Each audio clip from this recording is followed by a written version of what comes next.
Hello friends. Did you know nearly 80% of those who watch my videos aren't subscribed? If you enjoy these stories, please hit that subscribe button and leave a like. It really helps. Thank you for being here. By the way, where are you watching from?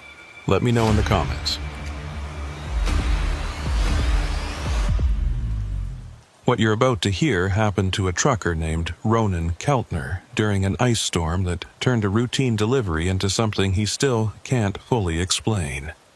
Before we get into it, I need to tell you that Ronan isn't the kind of guy who spooks easily. He'd been driving cross-country for almost 20 years, hauling everything from electronics to lumber across some of the most brutal winter conditions the northern states could throw at him. This was a man who'd driven through whiteouts where you couldn't see 5 feet in front of your hood, who'd navigated black ice on mountain passes at 3 in the morning, who'd pulled over to help stranded motorists in minus 30-degree weather without a second thought. But what happened to Ronan on Interstate 94 through North Dakota in February of 2023 was different from any weather emergency he'd ever faced. It wasn't the ice that got to him. It wasn't the wind that made his trailer sway like a pendulum. It was something else entirely, something that made him question whether the roads we drive every day are always the same roads, or if sometimes they lead to places that shouldn't exist. Ronan was hauling agricultural equipment from Minnesota to Montana, running about 4 hours behind schedule because of weather delays at the distribution center. The ice storm had been building all day, one of those nasty February systems that rolls across the plains and turns everything into a skating rink. By the time Ronan merged onto I-94 westbound just past Fargo, the temperature had dropped to 8 degrees, and freezing rain was coating the highway in layers of transparent death. He'd chained up before leaving the truck stop, double-checked his load securement, and called his wife to let her know he'd be taking it slow. Ronan was cautious, professional, the kind of driver who understood that getting home alive was more important than making good time. His plan was to cruise at about 40 miles per hour, stay in the right lane, and keep plenty of distance between himself and any other traffic stupid enough to be out in these conditions. The thing was, there wasn't much other traffic. By 9 o'clock that night, Ronan hadn't seen another vehicle for almost 30 miles. No trucks, no cars, not even a highway patrol cruiser. The road was empty except for the ice and the darkness and the wind that howled across the flat farmland on both sides of the interstate. His headlights cut through the freezing rain, creating a tunnel of light that seemed to be the only illumination in the entire world. That's when Ronan first noticed the mile marker. It appeared in his headlights like any other marker would, a green reflective sign on a metal post showing the number 127. Nothing unusual about that. He'd driven this stretch of I-94 dozens of times and knew the markers well enough. Mile marker 127 meant he was about halfway between Fargo and Bismarck, right in the heart of absolutely nowhere. But as Ronan continued driving west at his steady 40 miles per hour, he started to get a strange feeling. The landscape around him wasn't changing the way it should.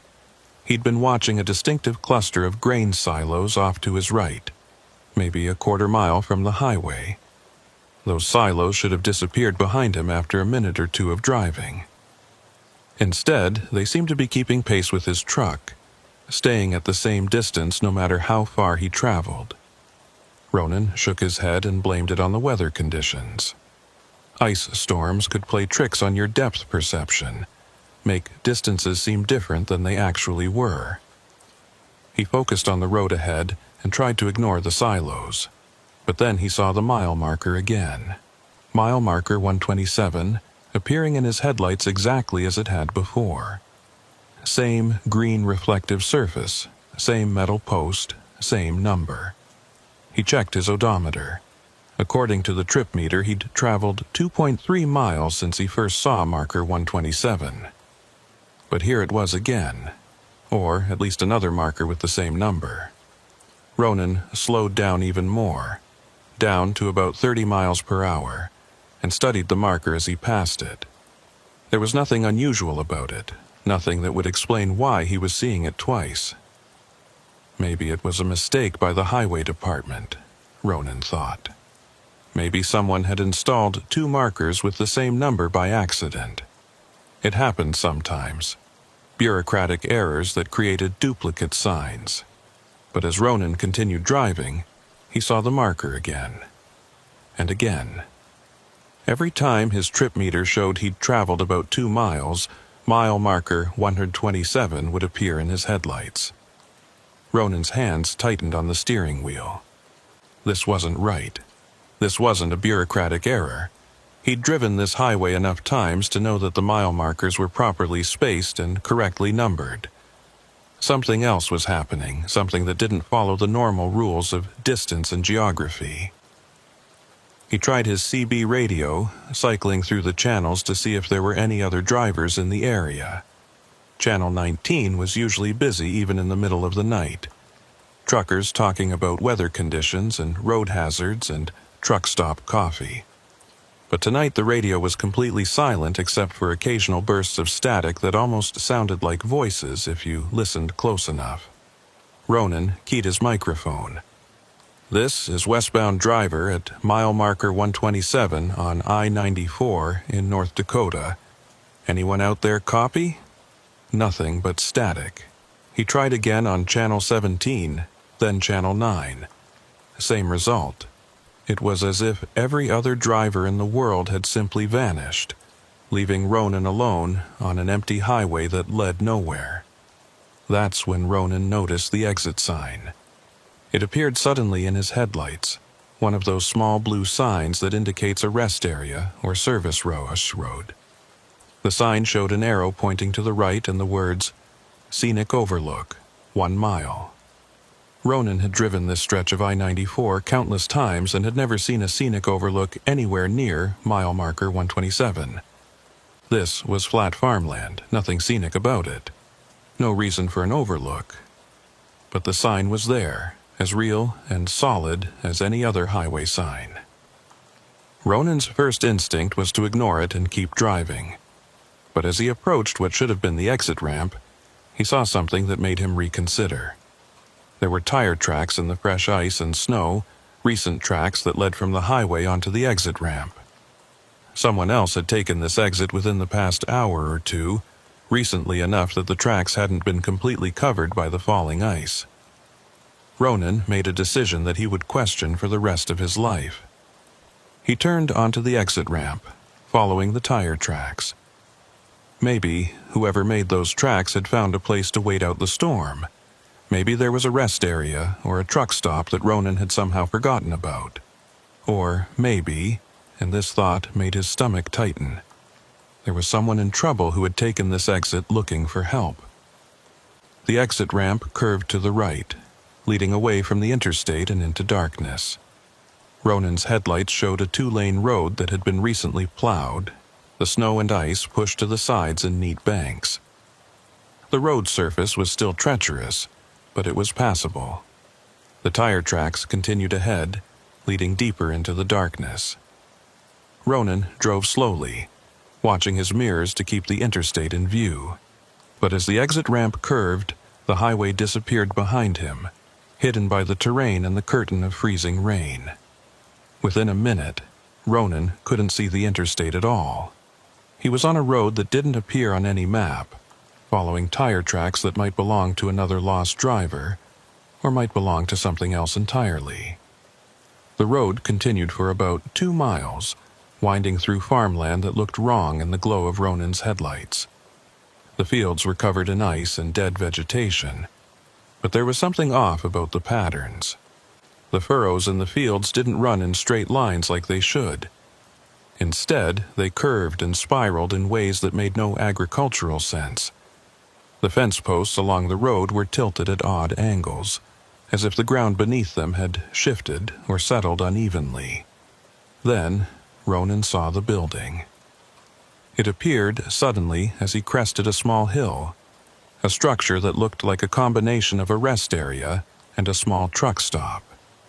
There was a parking lot with space for maybe a dozen trucks, a single-story building with large windows that showed light inside, and even a fuel island with 2 pumps.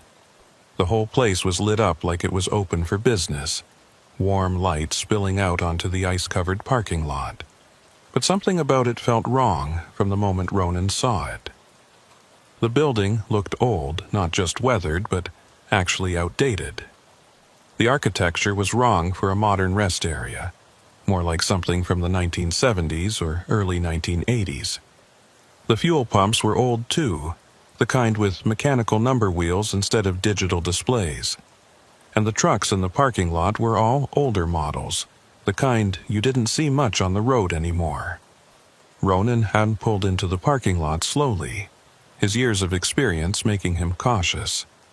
He counted 5 trucks parked in various spots, all of them covered in a thick layer of ice that suggested they'd been sitting there for a while.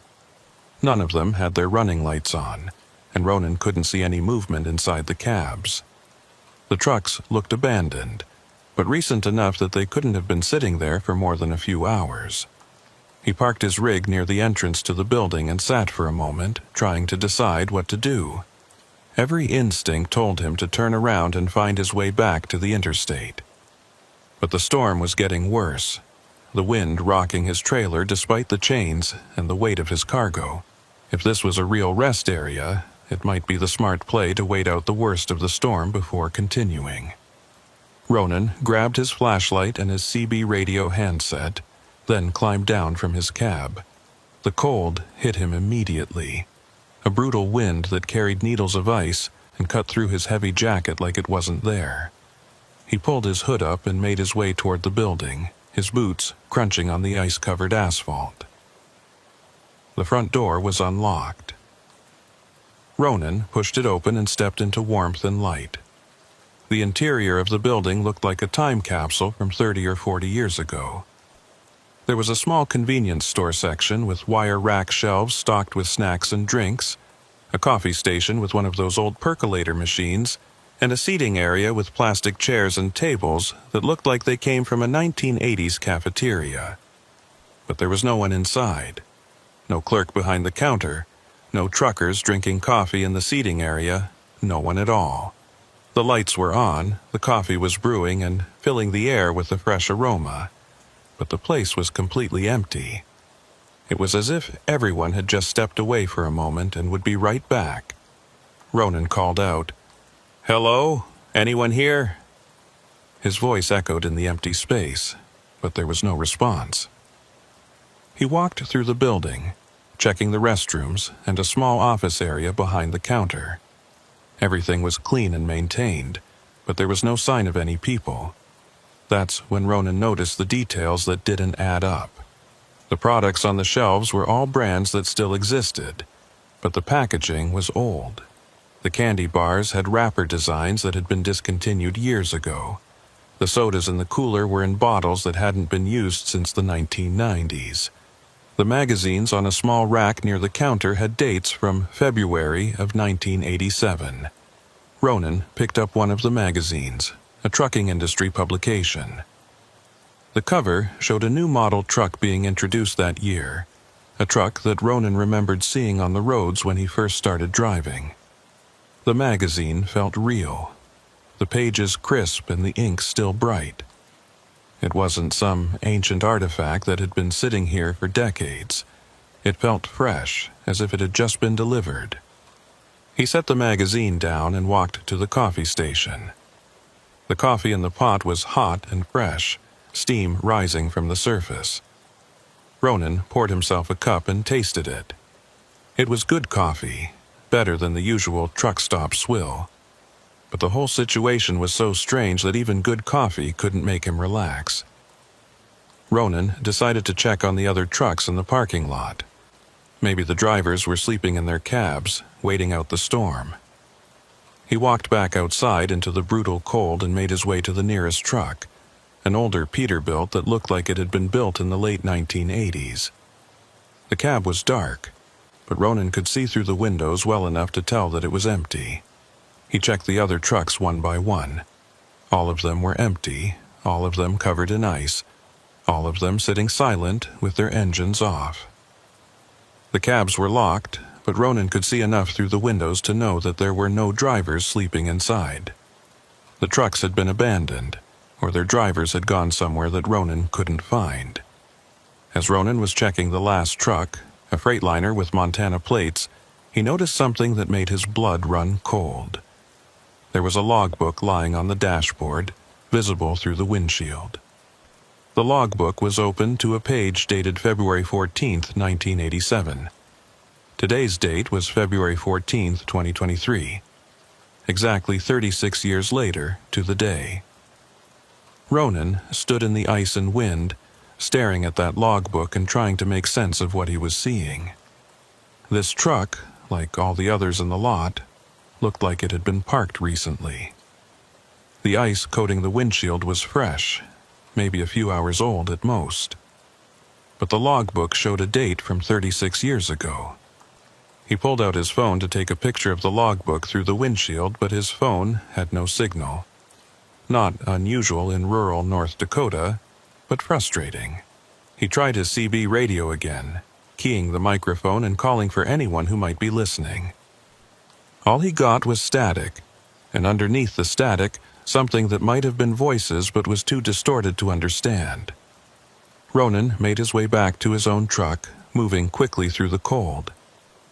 He climbed into his cab and locked the doors, then sat for a moment trying to warm up and think through his situation. He'd found a rest area that didn't appear on any map, filled with trucks that looked like they'd been parked recently but showed evidence of being from decades ago. The building was open and maintained but completely empty of people. The smart thing to do was leave immediately and find his way back to the interstate. But as Ronan started his engine and prepared to pull out of the parking lot, he realized he had a problem. The road he'd taken to get here had curved and twisted enough that he wasn't entirely sure which direction led back to the highway. In the darkness and the storm, with no visible landmarks and no GPS signal, it would be easy to head the wrong direction and get even more lost. Ronan decided to wait until daylight, or at least until the storm eased up enough that he could see more than 50 feet. He shut down his engine to conserve fuel and settled into his sleeper berth with a sleeping bag and his emergency supplies.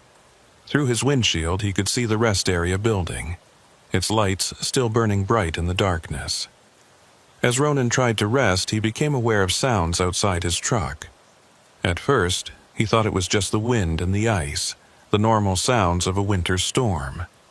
But as he listened more carefully, he realized the sounds were too regular, too purposeful. It sounded like footsteps, multiple sets of footsteps, crunching through the ice and snow around his truck. Ronan sat up and looked out his windows, but he couldn't see anyone. The parking lot was as empty as before, just his truck and the 5 abandoned vehicles. But the footsteps continued, circling his truck slowly. Sometimes they would stop at his door, and Ronan would hold his breath, waiting for a knock that never came. Then the footsteps would resume, moving around to the other side of his truck. This continued for what felt like hours.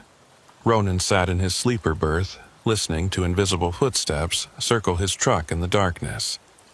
He kept his CB radio on, listening for any sign of other drivers, but all he heard was static and the occasional burst of what sounded like voices speaking in a language he couldn't identify. Around what Ronan estimated to be 4 in the morning, the footsteps stopped. The silence that followed was somehow worse than the sound of movement. Ronan waited, listening, but there was nothing except the wind and the creaking of ice-covered metal. That's when his CB radio crackled to life with a voice that was clear and distinct, cutting through the static like a knife. "Westbound driver in the lot, you shouldn't be here. This place isn't for the living. Get back to the highway while you still can." Ronan grabbed his microphone. "Who is this? Where are you?" But the radio had gone silent again, offering nothing but static in response. He tried several more times to raise whoever had spoken, but there was no answer. The voice had mentioned getting back to the highway, which suggested there was a way out of this place. Ronan decided he wasn't waiting for daylight. He fired up his engine, turned on all his lights, and pulled out of the parking lot. He chose the road that seemed most likely to lead back to the interstate, even though in the darkness and storm it was mostly guesswork. As Ronan drove away from the rest area, he looked in his mirrors and saw something that would haunt him. The building's lights were going out one by one, as if someone was walking through flipping switches. Within seconds, the entire place was dark. And in that moment, before the last light went out, Ronan thought he saw figures standing in the windows, dozens of them, all watching his truck drive away into the night. Ronan drove through the darkness with his hands gripping the steering wheel so tight his knuckles had gone white. The road ahead looked different now. Or maybe it had always looked this way and he just hadn't noticed in his eagerness to find shelter. The asphalt was cracked and weathered, with weeds growing through the gaps in a way that suggested years of neglect. The snowbanks on either side were higher than they should be, as if this road hadn't been plowed in a very long time despite the fresh plowing he'd seen when he first arrived. He checked his mirrors compulsively, watching for any sign of the rest area behind him. But the darkness had swallowed it completely.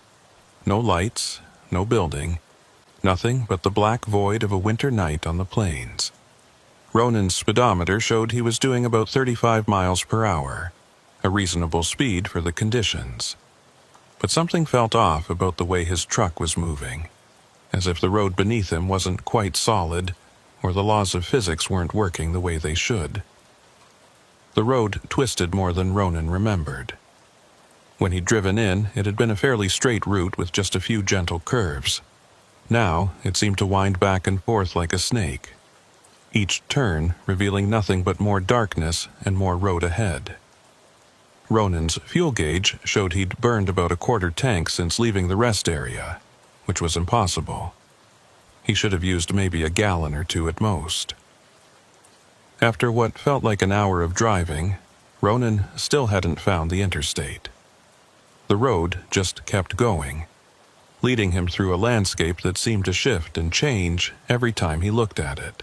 Sometimes the fields on either side appeared to be covered in fresh snow. Other times they looked like they'd been burned or poisoned, the ground black and dead beneath the ice. Ronan told himself it was just the storm playing tricks with his perception, but he knew better. Something was very wrong with this road. That's when Ronan's headlights caught something that made him hit the brakes hard enough to make his trailer slide slightly on the ice. There was a truck stopped in the middle of the road ahead, a big rig that looked like it had been there for a while. The truck was covered in ice, but underneath the coating Ronan could see it was an older Kenworth, probably from the mid-1980s based on the body style. Ronan pulled up behind the truck slowly, his hazard lights flashing. He grabbed his flashlight and climbed down from his cab, moving carefully on the slippery road surface. The cold was brutal, the kind of cold that makes your lungs hurt when you breathe, and turns exposed skin numb within seconds. Ronan pulled his face mask up and approached the Kenworth cautiously. The truck's engine was off, the cab dark and silent. Ronan could see through the ice-covered windows well enough to tell that there was no one inside. But what caught his attention was the condition of the truck itself. The ice coating wasn't fresh like the ice on the trucks at the rest area.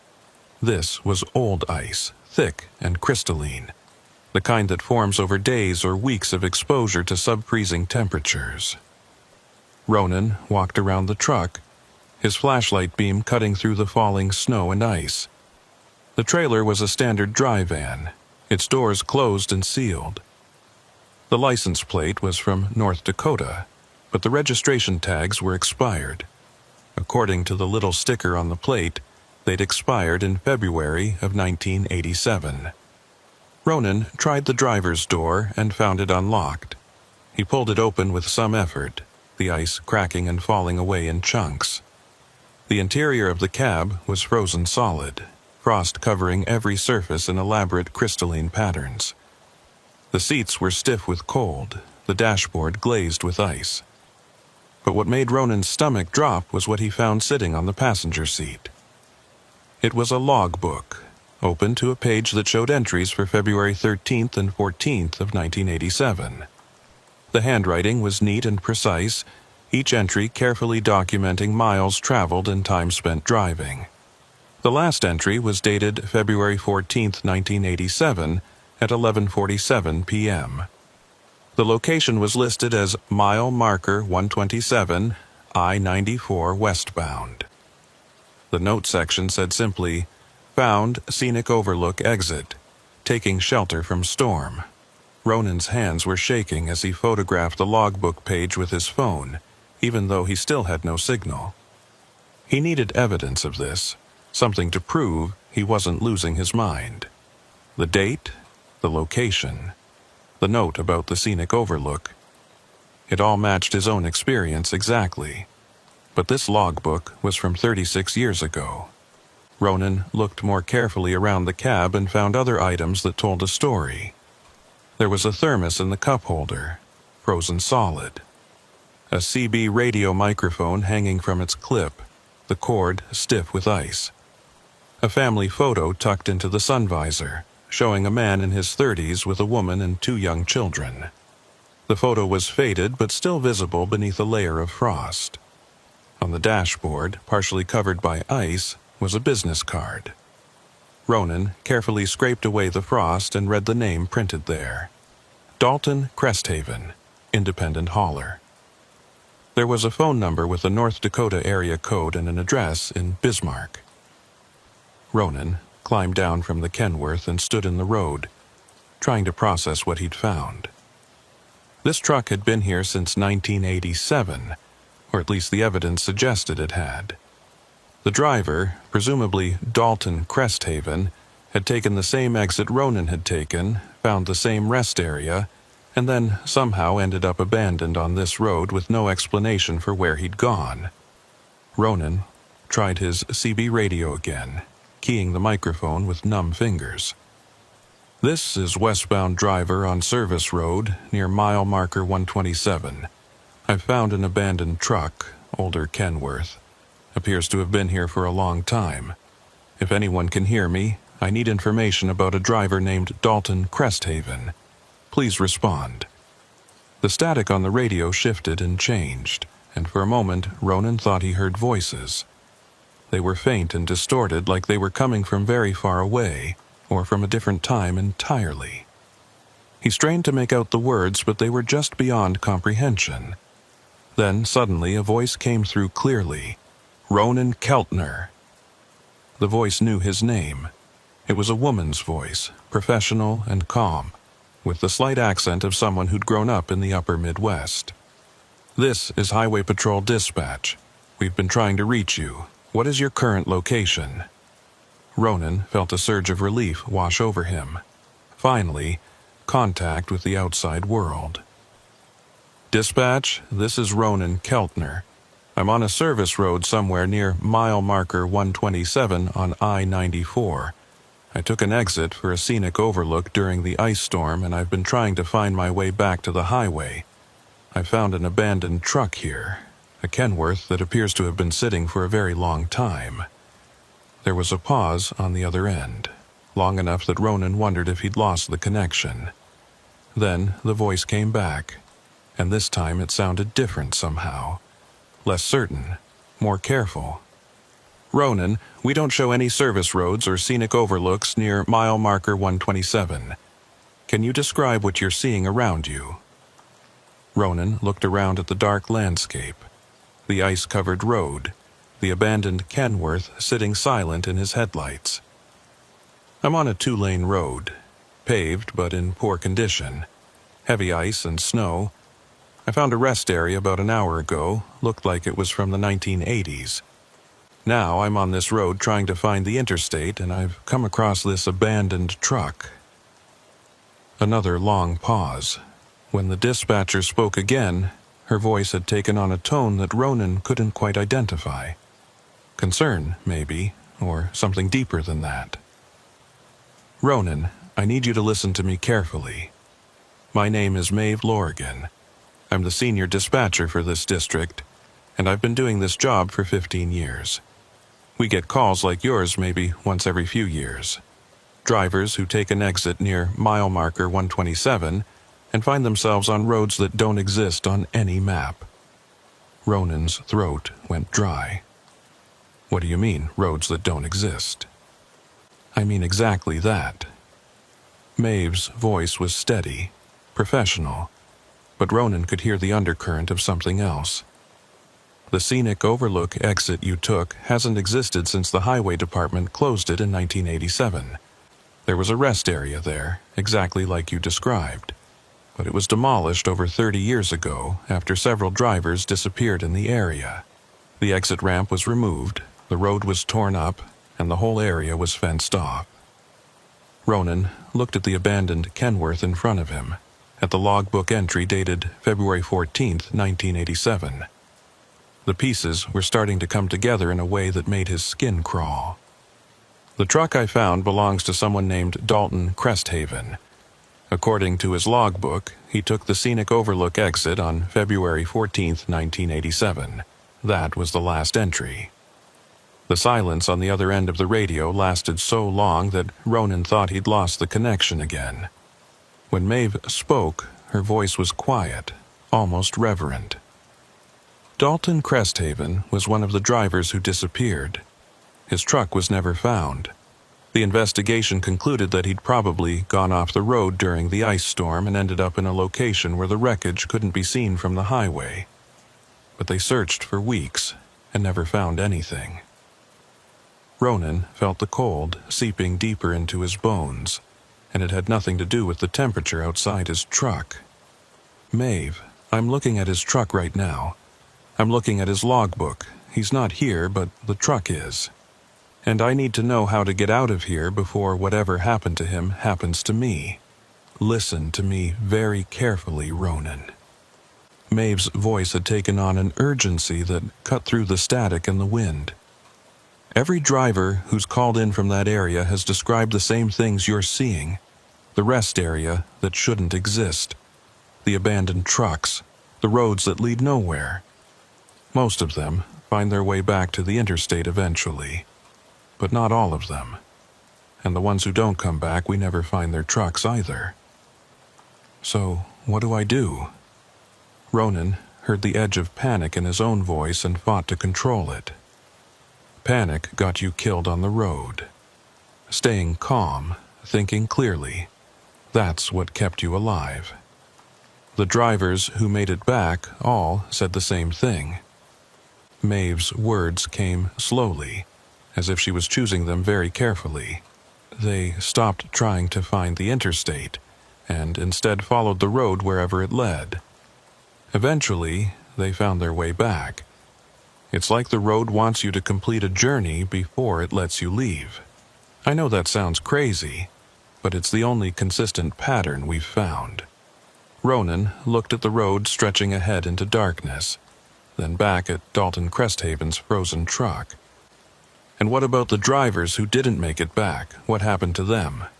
We don't know. Maeve's voice was heavy with something that sounded like guilt or grief. The official reports say they probably crashed somewhere remote, and the wreckage was never found. But off the record, between you and me, I think they're still out there. Still driving on roads that don't exist, trying to find their way home. Ronan closed his eyes for a moment, fighting back the fear that threatened to overwhelm him. When he opened them again, he'd made a decision. Okay, I'm going to keep driving forward. If this road wants me to complete a journey, I'll complete it. But Maeve, I need you to stay on this channel. I need to know someone out there knows where I am, even if it's a place that shouldn't exist. I'll be here, Ronan. I'm not going anywhere. There was a warmth in Maeve's voice that gave Ronan a small measure of comfort. And Ronan, every driver who's made it back said the same thing. Don't stop. Don't leave your truck. And whatever you see or hear out there, remember that it's not real. It's just the road playing tricks. Ronan wanted to ask what kind of tricks she meant, but he wasn't sure he wanted to know the answer. Instead, he climbed back into his cab, fired up his engine, and started driving again. He maneuvered carefully around Dalton Cresthaven's Kenworth. noting as he passed that his own tire tracks were the only fresh marks on the road. No one else had driven this route in a very long time. The road continued to wind through the darkness, and Ronan followed it with grim determination. His fuel gauge was dropping faster than it should, showing he was down to half a tank despite the relatively short distance he'd traveled. Ronan made a mental note to watch his fuel carefully. Running out of gas on this phantom road would be a death sentence. As he drove, Ronan started noticing other things wrong with the landscape around him. The fence posts along the roadside weren't just tilted. They were bent at angles that suggested enormous force had pushed them over. Some of them had been driven into the ground upside down, the pointed tops buried in the frozen earth while the bases stuck up in the air. Trees in the distance seemed to move when he wasn't looking directly at them, their positions shifting slightly each time he glanced their way. Ronan kept up a steady dialogue with Maeve on the CB, describing everything he saw. She didn't offer explanations, just listened and acknowledged his reports. It helped to have another human voice to focus on, something to anchor him to reality when everything around him seemed to be slipping into something else entirely. "I'm seeing another vehicle ahead," Ronan reported after about 30 minutes of driving. His headlights had picked up the shape of a truck parked on the side of the road. This one looked more recent than Dalton Cresthaven's Kenworth, maybe from the early 2000s based on the body style. It's a Freightliner. Looks like it's been here a few years, but not decades. "Don't stop to investigate." Maeve's voice was sharp with warning. The drivers who made it back said they kept moving forward no matter what they saw. The ones who stopped to investigate, to check on other vehicles or try to help, those are the ones who didn't come home. Ronan felt a chill that had nothing to do with the temperature. He drove past the Freightliner without slowing, but he couldn't help looking as he passed. The truck was empty, covered in ice, and there was a figure standing next to it. The figure was motionless, just standing there in the freezing wind and ice like a statue. Ronan couldn't make out any details in the darkness, but he could see enough to know it was human-shaped, and it was watching his truck drive by. There was someone standing by that truck, Ronan said quietly into his microphone. His voice sounded strange to his own ears, tight with fear he was trying to control. "I know." Maeve's response was immediate. "They're not real, Ronan. They're just part of the road. Part of whatever this place is. Keep driving." Ronan kept his eyes fixed on the road ahead and his foot steady on the accelerator. In his mirrors, he could see the figure was still standing there, watching. Then, as the distance between them grew, the figure began to move. It started walking toward the road, toward the path Ronan's truck had just traveled. Its movements were slow and deliberate, like someone wading through deep water. "It's following me," Ronan reported, fighting to keep his voice level.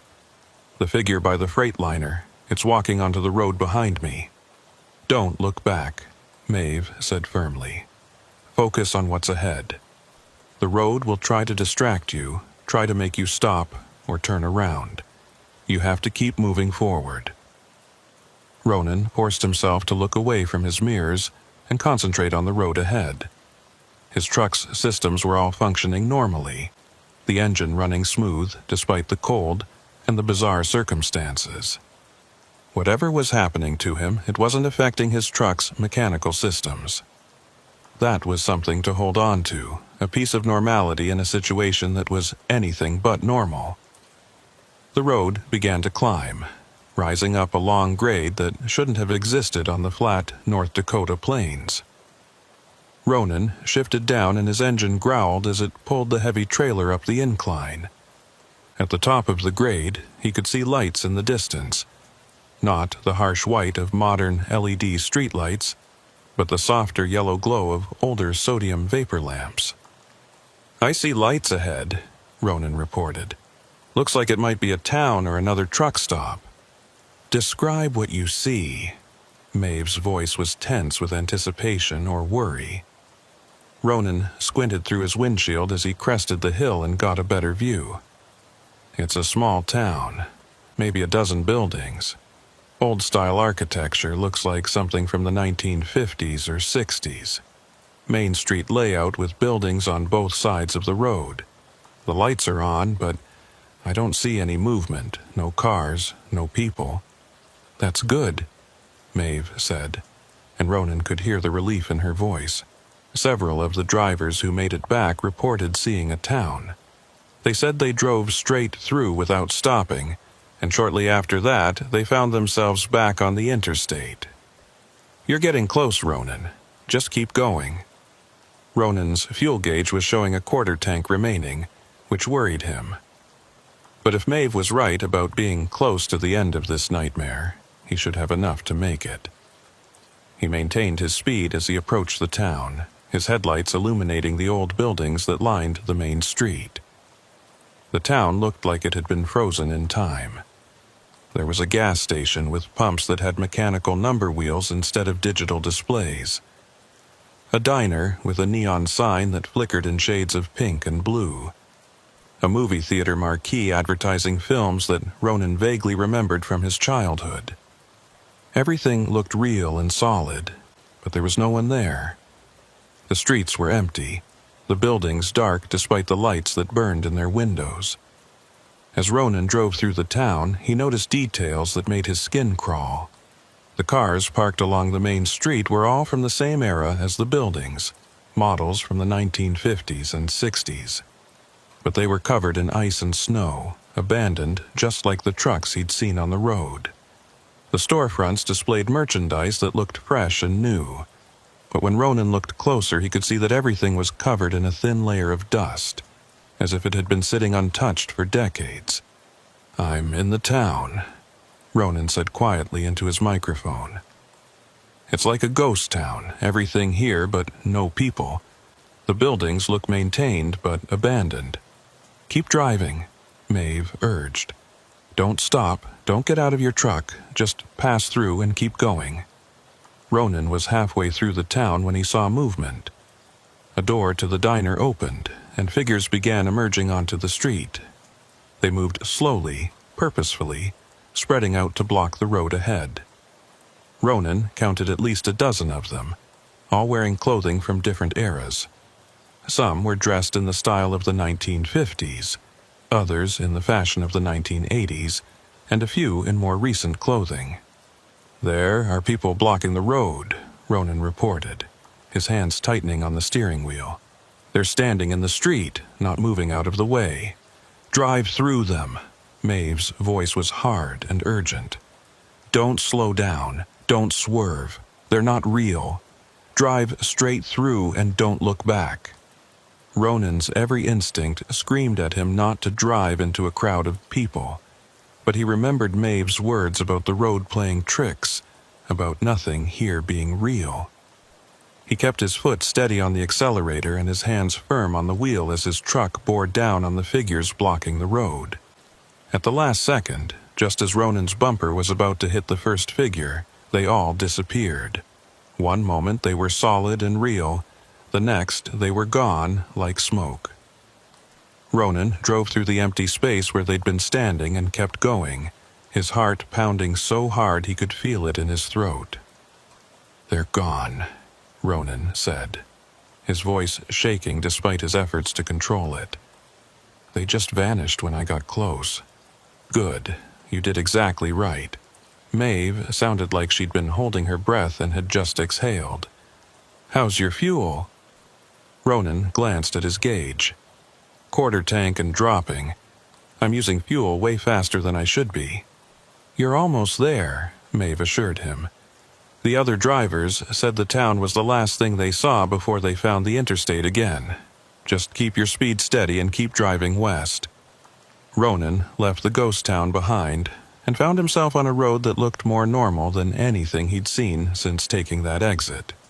The asphalt was in good condition. The lane markings were visible despite the snow, and the landscape on either side looked like actual North Dakota farmland, instead of the twisted nightmare version he'd been driving through. His fuel gauge showed less than an eighth of a tank remaining when Ronan saw the most beautiful sight he'd ever witnessed.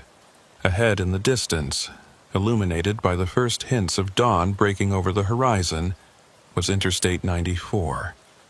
Real, solid, unmistakable I-94 with its wide lanes and green mile marker signs. "I see it," Ronan said into his microphone, his voice thick with emotion. "I can see the interstate." "Then get to it and don't look back," Maeve ordered. "And Ronan, when you get back on I-94, you're going to be at mile marker 159. Don't ask me how or why. Just accept it and keep driving west toward your delivery." Ronan's truck climbed the entrance ramp and merged onto I-94 westbound. The moment his tires hit the interstate, everything changed. His fuel gauge jumped back up to showing 3/4 of a tank. His GPS came back online, displaying his location at mile marker 159, just like Maeve had said. And his CB radio, which had been silent except for Maeve's voice for hours, suddenly came alive with the normal chatter of truckers discussing road conditions and weather. "I'm on the interstate," Ronan reported to Maeve. "Everything's back to normal. My fuel gauge, my GPS, everything." "I know," Maeve said softly. "I'm showing you on our tracking system now. You're exactly where you should be, right on schedule for your delivery to Montana." Ronan wanted to ask how that was possible, how he'd spent hours on that phantom road and somehow hadn't lost any time at all. But he was too exhausted, too overwhelmed to process it right now. Instead, he asked, "Maeve, does this happen often? Drivers taking that exit and getting lost on roads that don't exist?" "Once every few years," Maeve replied. "Like I said, I've been doing this job for 15 years, and you're the 7th driver I've talked through it. Most make it back. A few don't. And Ronan, you should know that officially, this conversation never happened. There's no record of you calling in, no record of us talking. The highway department doesn't acknowledge that the scenic overlook exit still exists in any form. But it does exist," Ronan said quietly. "I was there. I saw Dalton Cresthaven's truck." "I know." Maeve's voice was heavy with something that sounded like grief. "Believe me, I know. But officially, none of it exists. Just be grateful you made it back and try to forget about what you saw out there." Ronan knew he'd never forget. How could he? But he also understood what Maeve was really saying. Some things couldn't be explained or documented, and trying to make sense of them would only drive you crazy. "Thank you, Maeve, for staying on the line, for talking me through it. I don't think I would have made it without you." "Just doing my job," Maeve said, but Ronan could hear the warmth in her voice. "Now get that delivery to Montana and drive safe. And Ronan, if you ever drive through this area again and you see that scenic overlook exit, just keep driving. Don't take it, no matter what. Don't worry," Ronan said with absolute certainty. "I learned my lesson." The radio went silent after that, and Ronan settled into the familiar rhythm of the long-haul driving. The sun was coming up over the plains, painting the ice-covered landscape in shades of gold and pink. The storm had passed, leaving behind a world that looked clean and new and, most importantly, real. Ronan made it to Montana and completed his delivery without incident. The customer was happy with the on-time arrival. His dispatcher was pleased with his performance, and on paper everything looked exactly as it should. But Ronan couldn't shake the feeling that something fundamental had changed during those hours on the Phantom Road. He felt different somehow, like he'd crossed a threshold that couldn't be uncrossed. The drive back east took him through the same stretch of I-94 where he'd taken that scenic overlook exit. Ronan watched his odometer carefully as he approached mile marker 127, his hands tight on the steering wheel and his eyes scanning the roadside for any sign of that exit ramp. but there was nothing there. Just empty prairie on both sides of the highway, covered in snow and ice, with no indication that a road had ever existed in that location. Ronan tried to convince himself that the whole experience had been some kind of hallucination, brought on by exhaustion and storm conditions. Maybe he'd fallen asleep at the wheel and dreamed the entire thing. Maybe the stress of driving in an ice storm had caused him to have some kind of break from reality. But the memory was too vivid, too detailed to be just a dream. And there was the matter of Maeve Lorigan and their conversation on the CB radio. When Ronan got home to Minnesota, he spent hours searching online for information about Dalton Cresthaven. What he found made his blood run cold. There were newspaper articles from February 1987 about a trucker who had disappeared during an ice storm on I-94 in North Dakota. Dalton Cresthaven, 34 years old, married with 2 children, had been driving from Minnesota to Montana when he vanished without a trace. The articles described an extensive search effort that lasted for weeks. Law enforcement, volunteers, and even aerial surveys had covered hundreds of square miles looking for any sign of Cresthaven or his truck. The prevailing theory was that he'd gone off the road during the storm and ended up in a ravine or depression where the wreckage couldn't be easily spotted, but they never found anything. No truck, no body, no evidence of what had happened to him. What made Ronan's hands shake as he read the articles was a quote from Cresthaven's wife. She said that Dalton had called her on his CB radio during the storm, said he'd found a rest area to wait out the worst of the weather. That was the last anyone heard from him. The rest area he'd described didn't match any known facilities in the area, and investigators had concluded he must have been confused or disoriented by the storm conditions. Ronan printed out the articles and added them to a folder he was building. He also searched for information about the scenic overlook exit and the rest area that Maeve had mentioned. Official Highway Department records showed that an exit had indeed existed at mile marker 127, installed in the early 1970s to provide access to a scenic overlook and small rest facility. But the exit had been permanently closed in February of 1987 due to safety concerns and what the records vaguely described as recurring incidents.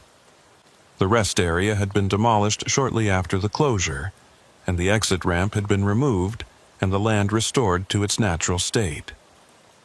According to the official records, the area had been fenced off and was now considered part of a protected wildlife corridor. But Ronan had been there. He'd driven on that road, seen that rest area, touched the frozen logbook in Dalton Cresthaven's truck.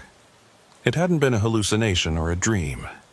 Ronan tried to contact Maeve Lorigan at the North Dakota Highway Patrol, but when he called the dispatch center and asked for her by name, the supervisor who answered said there was no one by that name working there. Ronan described her voice, her position as senior dispatcher, her 15 years of experience. The supervisor was polite but firm. They'd never had a dispatcher named Maeve Lorigan, and they only had 3 dispatchers total, none of whom matched the description Ronan provided. That's when Ronan started to wonder if Maeve had been real at all. Maybe she was part of the Phantom Road, another trick designed to guide lost drivers back to reality. Or maybe she was something else entirely, a presence that existed in that space between the real highway and the impossible roads that branched off from it. Either way, Ronan owed her his life, and he'd never be able to thank her properly. Ronan returned to work, but he found himself constantly thinking about what he'd experienced. He started paying attention to trucker forums and message boards, looking for others who might have had similar encounters. What he found was both reassuring and disturbing. There were dozens of reports from drivers who claimed to have taken exits that didn't exist, found rest areas that weren't on any map, or driven on roads that led to impossible places. Most of these reports were dismissed as tall tales, or the result of drivers falling asleep at the wheel and having vivid dreams. But Ronan could read between the lines and recognize the authentic accounts from the made-up stories. The real ones had details that matched his own experience. The sense of time being wrong, the abandoned trucks from different eras, the feeling that the road wanted something from you before it would let you go. Ronan started contributing to these discussions, carefully sharing his own story without revealing too many details. He wanted to connect with other drivers who'd been through the same thing, to confirm that he wasn't alone in this experience. The responses he got were mixed. Some people thought he was making it up for attention.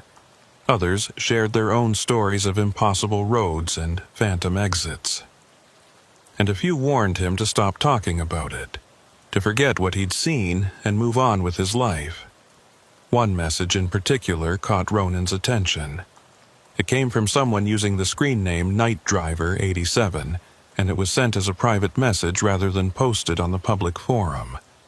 The message was short and direct. "You found Cresthaven's truck. That means you were further in than most. We need to talk. There are things about that road you need to understand before it comes back for you." Ronan stared at that message for a long time before responding. The idea that the road might come back for him was terrifying, but it also made a certain horrible sense. He'd escaped from that place, but had he really? Or had he just been granted a temporary reprieve? Ronan sent a reply asking NightDriver87 to explain what they meant. The response came quickly. NightDriver87 wanted to meet in person at a truck stop in Fargo, North Dakota. The meeting would have to be face-to-face because, as NightDriver87 put it, some things can't be discussed electronically.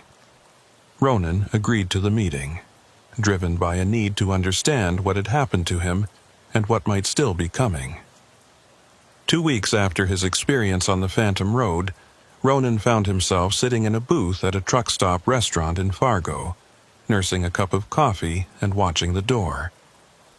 Night Driver had said he'd be there at 7 in the evening, and Ronan had arrived 15 minutes early.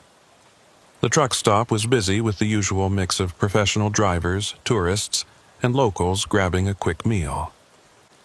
At exactly 7 o'clock, a man walked into the restaurant and looked directly at Ronan's booth.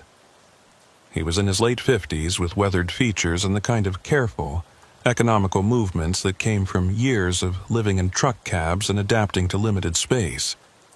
He walked over to Ronan's booth and slid into the seat across from him without saying a word. "You're Ronan Keltner," the man said. It wasn't a question. "I'm pleased to see you made it back. Not everyone does." Ronan had studied the man across from him. There was something familiar about his eyes, a kind of haunted look that Ronan had started seeing in his own reflection. "You're NightDriver87. You've been on that road too." The man nodded slowly. "More times than I care to count. My name's not important, but you can call me what the others call me. I'm a guide, someone who helps drivers understand what they've experienced and how to protect themselves from going back." Going back? Ronan felt a chill run down his spine. "You mean it could happen again?" The guide leaned forward, his voice dropping to just above a whisper. "The Phantom Road doesn't just exist in one place, Ronan. It's like a network, a spiderweb of impossible routes that connect to the real highway system at certain points. Mile marker 127 on I-94 is one of those connection points. There are dozens of others scattered across the country, maybe hundreds. And once you've been on the Phantom Road, it's easier for you to slip back onto it again." Ronan's coffee had gone cold in his cup, but he didn't notice. "How do I prevent that from happening?" "You pay attention." The guide pulled out a small notebook and slid it across the table. "This contains a list of known connection points. Places where the Phantom Road intersects with real highways. You avoid these areas, especially during bad weather or at night. You watch for the signs, exits that don't feel right, rest areas that seem off somehow, mile markers that repeat. Ronan opened the notebook and found pages filled with handwritten notes. Highway numbers, mile markers, exit descriptions, all documented in careful detail. There were dozens of locations listed, spread across multiple states. How did you compile all this? From drivers like you? The guide's expression was grim. Drivers who made it back and were willing to share their experiences. Every entry in that book represents someone who survived an encounter with the Phantom Road. But for every survivor, there are probably 2 or 3 drivers who didn't make it back. Drivers like Dalton Cresthaven. I found his truck, Ronan said quietly. I saw his logbook, his last entry. He took the same exit I did. The guide nodded. Cresthaven was one of the early ones before we understood what was happening. Back in the 80s, drivers who took those exits and didn't come back were just listed as missing, presumed dead in weather-related accidents. It wasn't until the late 90s that some of us started to notice the pattern. The connection points, the phantom roads, the trucks that disappeared without a trace. What is it? Ronan asked. What is that place? Is it supernatural, some kind of alternate dimension, what? The guide was quiet for a long moment, choosing his words carefully. We don't know for sure. Some think it's a place where time works differently, where past and present exist simultaneously. Others think it's some kind of trap, a supernatural phenomenon that feeds on lost travelers. I've heard theories involving government experiments, natural anomalies, even alien technology. The truth is, we don't understand it. We just know it exists and that it's dangerous. Ronan thought about the ghost town he'd driven through, the figures that had blocked the road and then vanished. The things I saw there, were they real? The people, the abandoned trucks, all of it? That depends on what you mean by real. The guide leaned back in his booth. They exist in that space, in that moment. But are they independent entities with their own consciousness, or are they just echoes and shadows created by the road itself? We don't know. What we do know is that interacting with them can be dangerous. Stopping to help, getting out of your truck to investigate, that's when drivers tend not to come back.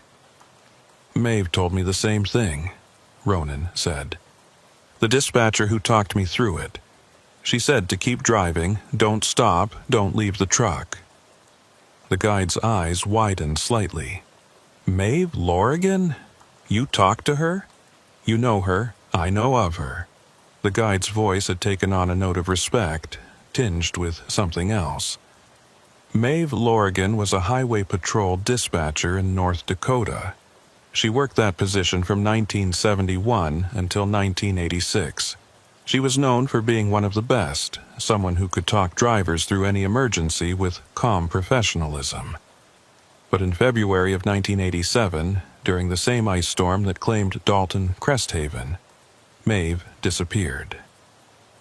Ronan felt the floor drop out from under him. What do you mean, disappeared?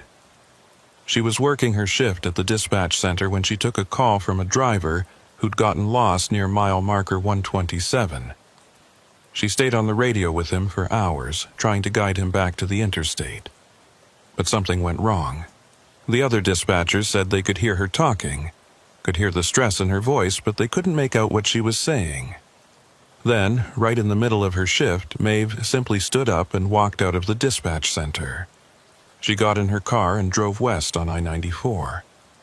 The guide paused, letting the implications sink in. They found her car 3 days later, parked at mile marker 127 with the engine still running. But Maeve was gone. No sign of her, no indication of what had happened. The official investigation concluded that she'd had some kind of mental breakdown and wandered off into the storm. But the other dispatchers knew better. Maeve had tried to help a driver on the Phantom Road, and somehow that connection had pulled her in. Ronan's hands were shaking. But I talked to her. She helped me. She said she'd been doing the job for 15 years. And she had been when she disappeared. The guide's voice was gentle but firm. Ronan, you didn't talk to Maeve Lorrigan, the person. You talked to whatever Maeve has become in that place. Some kind of echo or spirit or presence that still tries to help lost drivers. Several people who've been on the Phantom Road have reported hearing her voice, receiving her guidance. She's still out there, still trying to do her job, even though she's been gone from the real world for over 35 years. Ronan didn't know what to say. The woman who'd saved his life, who'd talked him through the worst experience of his career, wasn't even alive in any conventional sense. She was trapped on that Phantom Road, serving as a guide for other lost drivers. The thought filled him with a mixture of gratitude and profound sadness. There's something else you need to know, the guide continued. The fact that you found Cresthaven's truck means you went deeper into the Phantom Road than most survivors. Usually, drivers take the exit, find the rest area, get spooked, and manage to find their way back to the interstate fairly quickly. But you drove past the rest area, encountered multiple abandoned vehicles, even passed through the ghost town. That's rare. That's deep. What does that mean for me? It means the road has a stronger claim on you than it does on most survivors. The guide's expression was serious. You're going to need to be extra careful. Watch for the warning signs, changes in your truck's behavior, your GPS showing impossible routes, mile markers that repeat. If you start experiencing any of those things, you need to pull over immediately, shut down your engine, and wait for it to pass. Ronan absorbed this information, adding it to the growing weight of knowledge he wished he didn't have. Is there any way to permanently protect myself? Some kind of ritual or talisman or something? The guide smiled, but there was no humor in it. This isn't a horror movie, Ronan. There's no magic words or holy symbols that'll keep you safe. Your best protection is knowledge and vigilance. Know where the connection points are, avoid them when possible, and trust your instincts. If something feels wrong on the road, it probably is. They talked for another hour, with the guide sharing stories of other drivers who'd had similar experiences. Some had multiple encounters with the Phantom Road and learned to navigate it with relative safety. Others had one experience and never drove professionally again. And then there were the ones who disappeared entirely, joining Dalton Cresthaven and countless others in whatever limbo existed on those impossible highways. As the meeting was wrapping up, Ronan asked one final question. Why do you do this?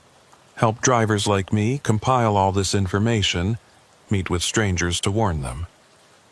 The guide was quiet for a moment, his eyes distant. Because I lost someone to that road. My brother, back in 93. He took an exit near mile marker 127 and never came back. I've spent 30 years trying to understand what happened to him, trying to help other drivers avoid the same fate. If I can save even one person from going through what my family went through, then it's worth it. Ronan understood. He thought about his own wife and children, about how close he'd come to disappearing just like the guide's brother. Thank you. For the notebook. For the information. For everything. Just stay safe out there. The guide stood up and offered his hand.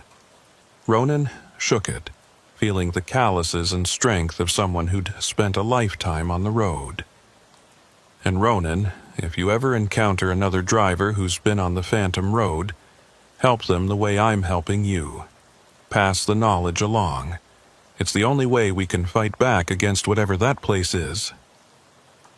After the guide left, Ronan sat in the booth for a long time, studying the notebook he'd been given. Each entry represented a story, a driver who'd brushed up against something impossible and lived to tell about it. Ronan wondered how many of these survivors had changed careers, How many still drove but carried the weight of their experience with them every day? Ronan made a decision that night. He would continue driving, but he would be more careful, more aware. He would avoid the connection points listed in the guide's notebook, and if he encountered another driver who'd had a similar experience, he would offer the same help and understanding that had been given to him. But more than that, Ronan decided he would document his own experience in detail. He spent the next several weeks writing down everything he could remember about his time on the Phantom Road. Every detail, every sensation, every moment of fear and confusion. He recorded the exact location of the exit, the layout of the rest area, the appearance of Dalton Cresthaven's truck, and the conversation with Maeve Lorigan. Ronan created his own copy of the guide's notebook and started adding to it. He joined multiple trucker forums under different screen names and carefully monitored discussions for any mention of strange roads or impossible exits. When he found accounts that seemed genuine, he reached out to the drivers and shared his own story. Some responded with relief, grateful to find someone who believed them. Others never replied, perhaps deciding it was safer to forget than to remember. 3 months after his experience, Ronan was driving through North Dakota again on a different route. It was a clear spring day, no storms, perfect visibility. But as he approached a certain section of highway, his GPS suddenly flickered and showed a route that didn't match the road ahead. The suggested detour would take him off the interstate onto a county road that his maps showed as being closed for construction. Ronan felt his heart rate spike. This was exactly the kind of warning sign the guide had told him to watch for.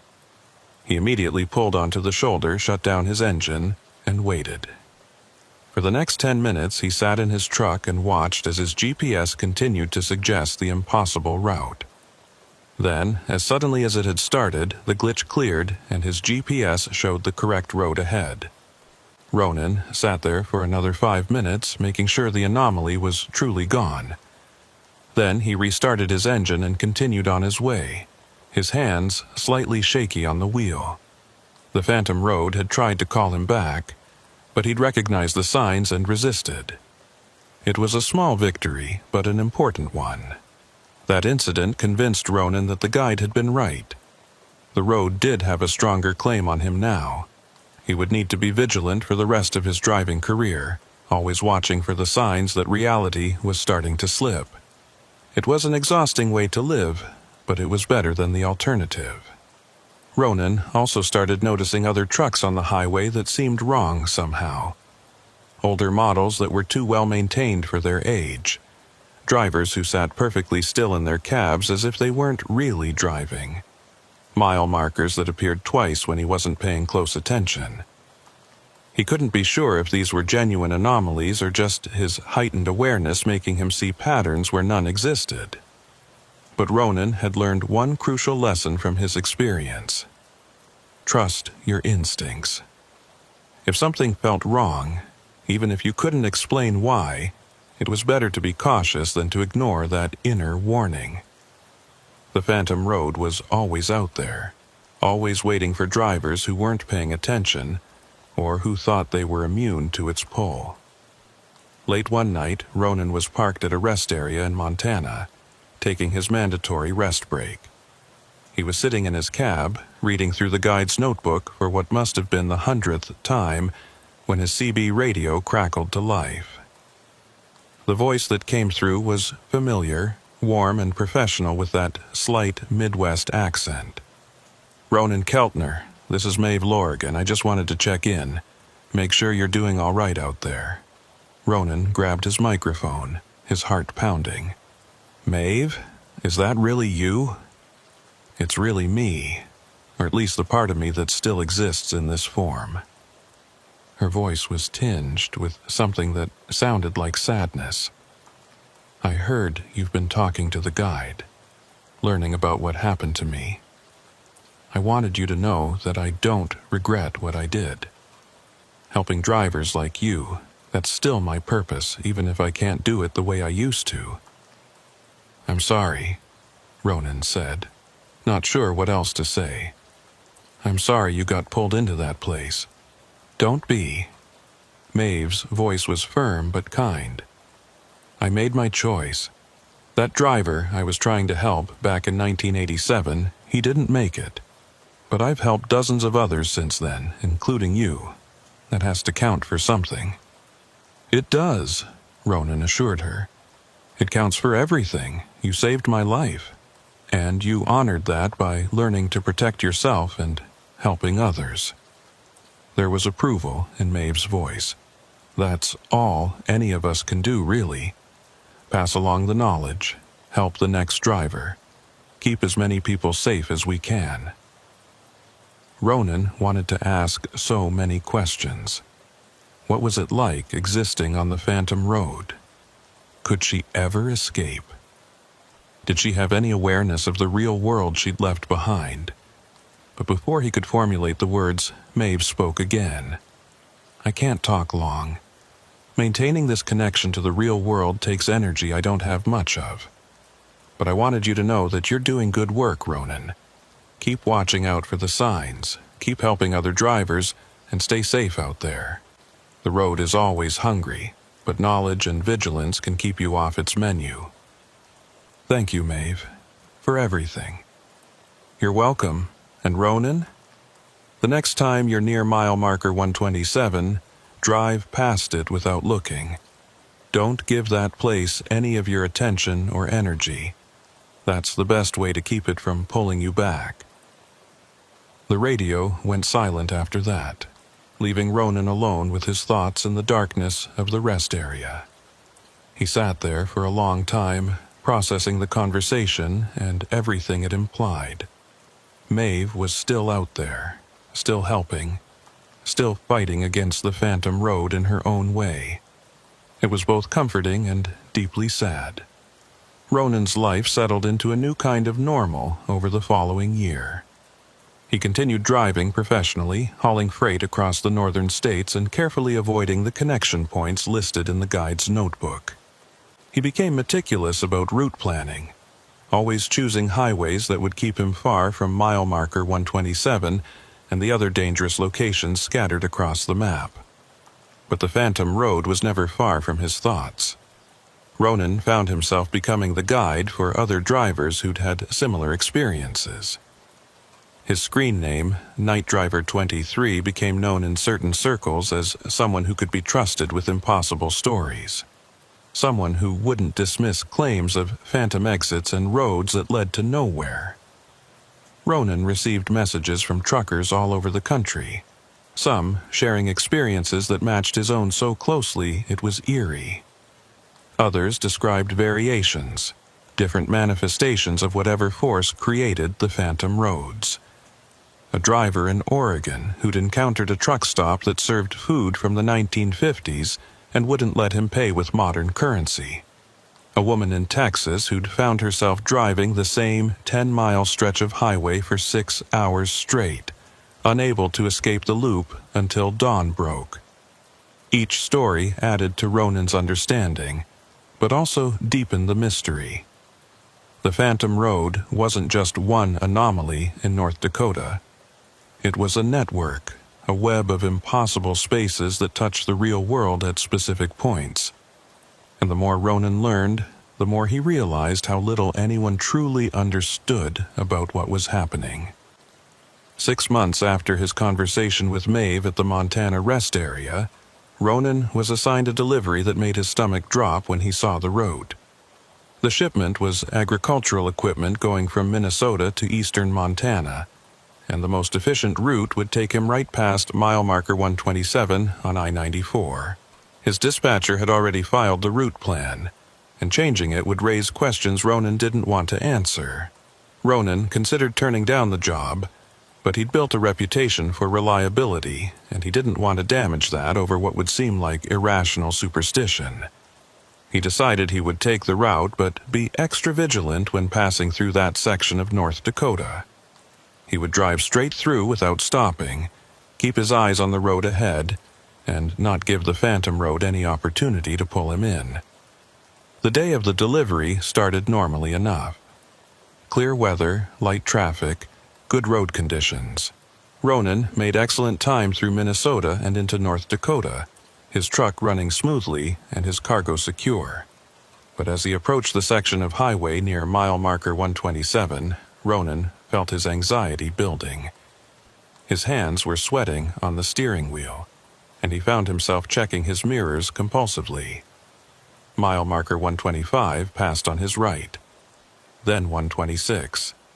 Ronan's heart was pounding now, his breath coming faster. He told himself it would be fine, that he just needed to drive past and keep going. The phantom road only appeared to those who took the exit, who went looking for it. As long as he stayed on the interstate, he would be safe. Mile marker 127 appeared ahead, and Ronan forced himself to look straight ahead, not at the roadside where the scenic overlook exit had once existed. He maintained his speed at exactly 65 miles per hour, his truck's cruise control locked in.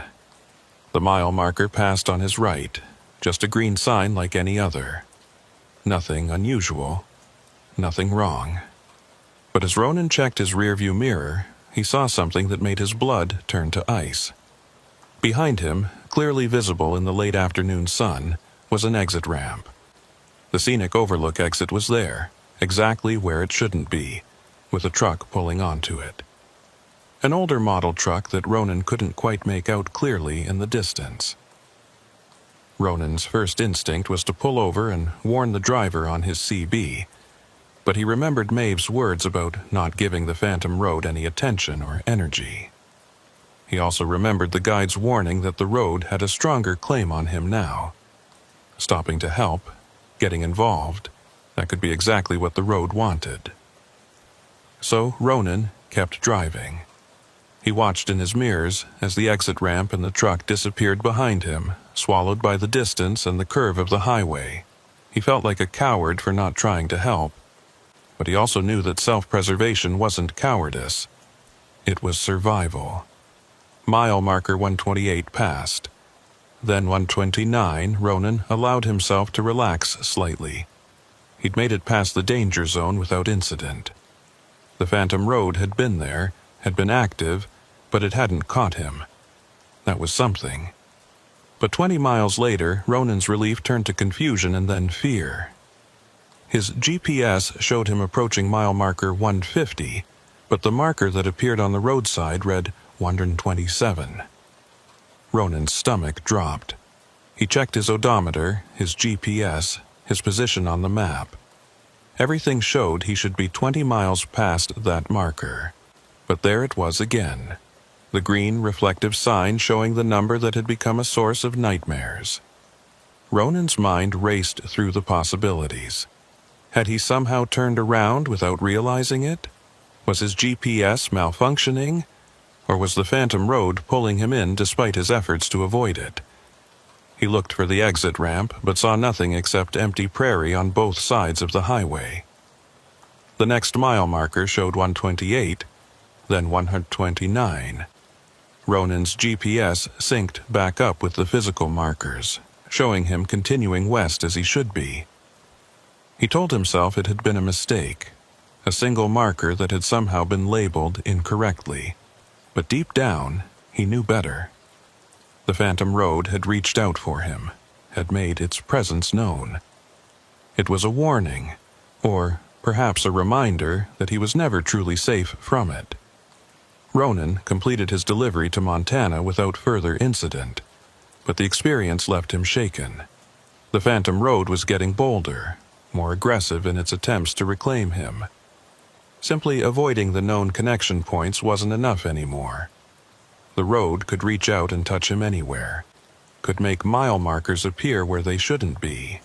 When Ronan returned to Minnesota, he found a package waiting for him at his home. There was no return address, no indication of who had sent it. Inside was a hand-drawn map, more detailed than the guide's notebook, showing connection points across North America.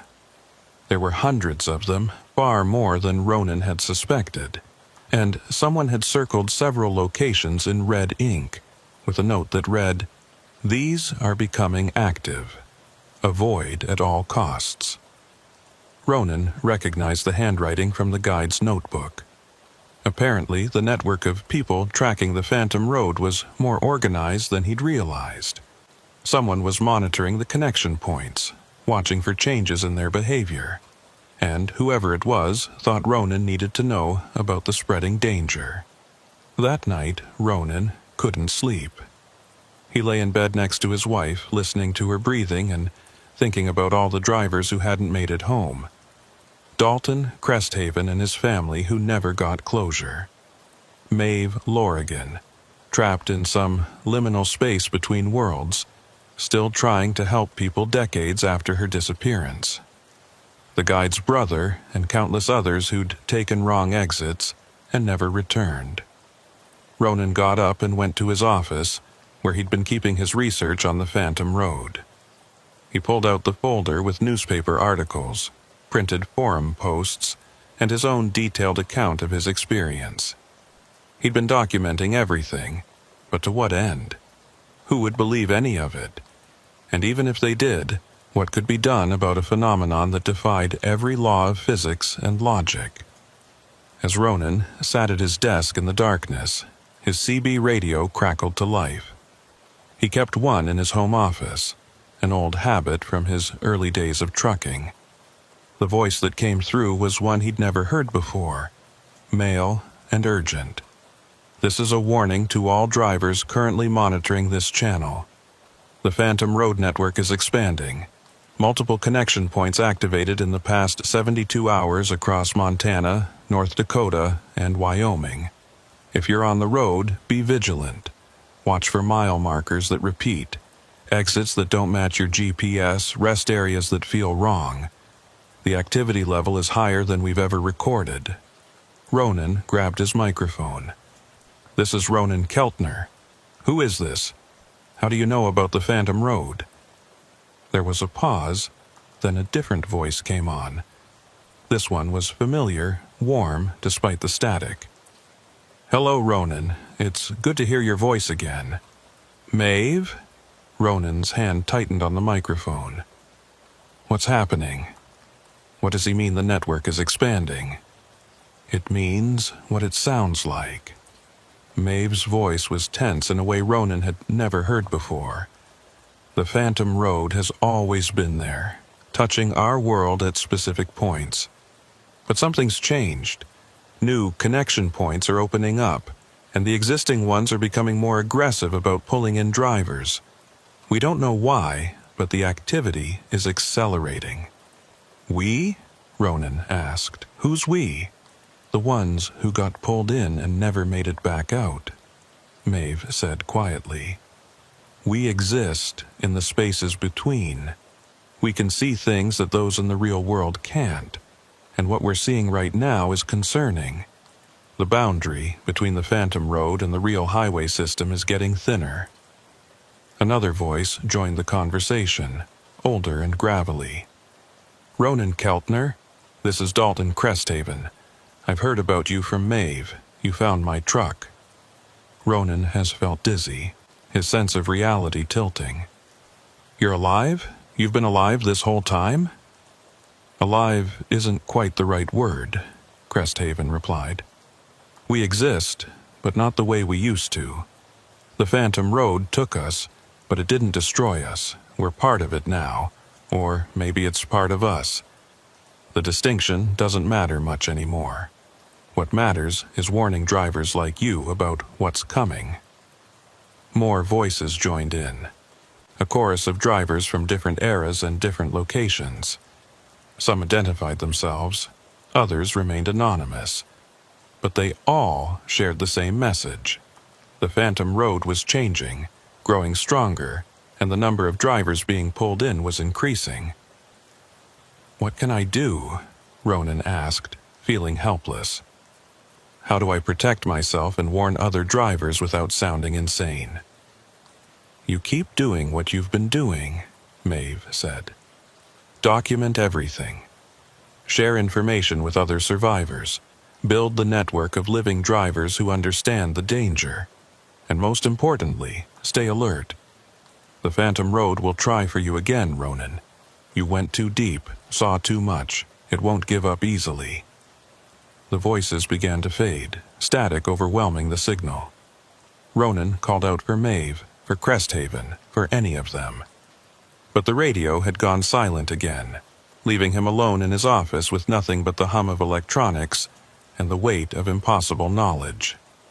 Ronan didn't go back to bed that night.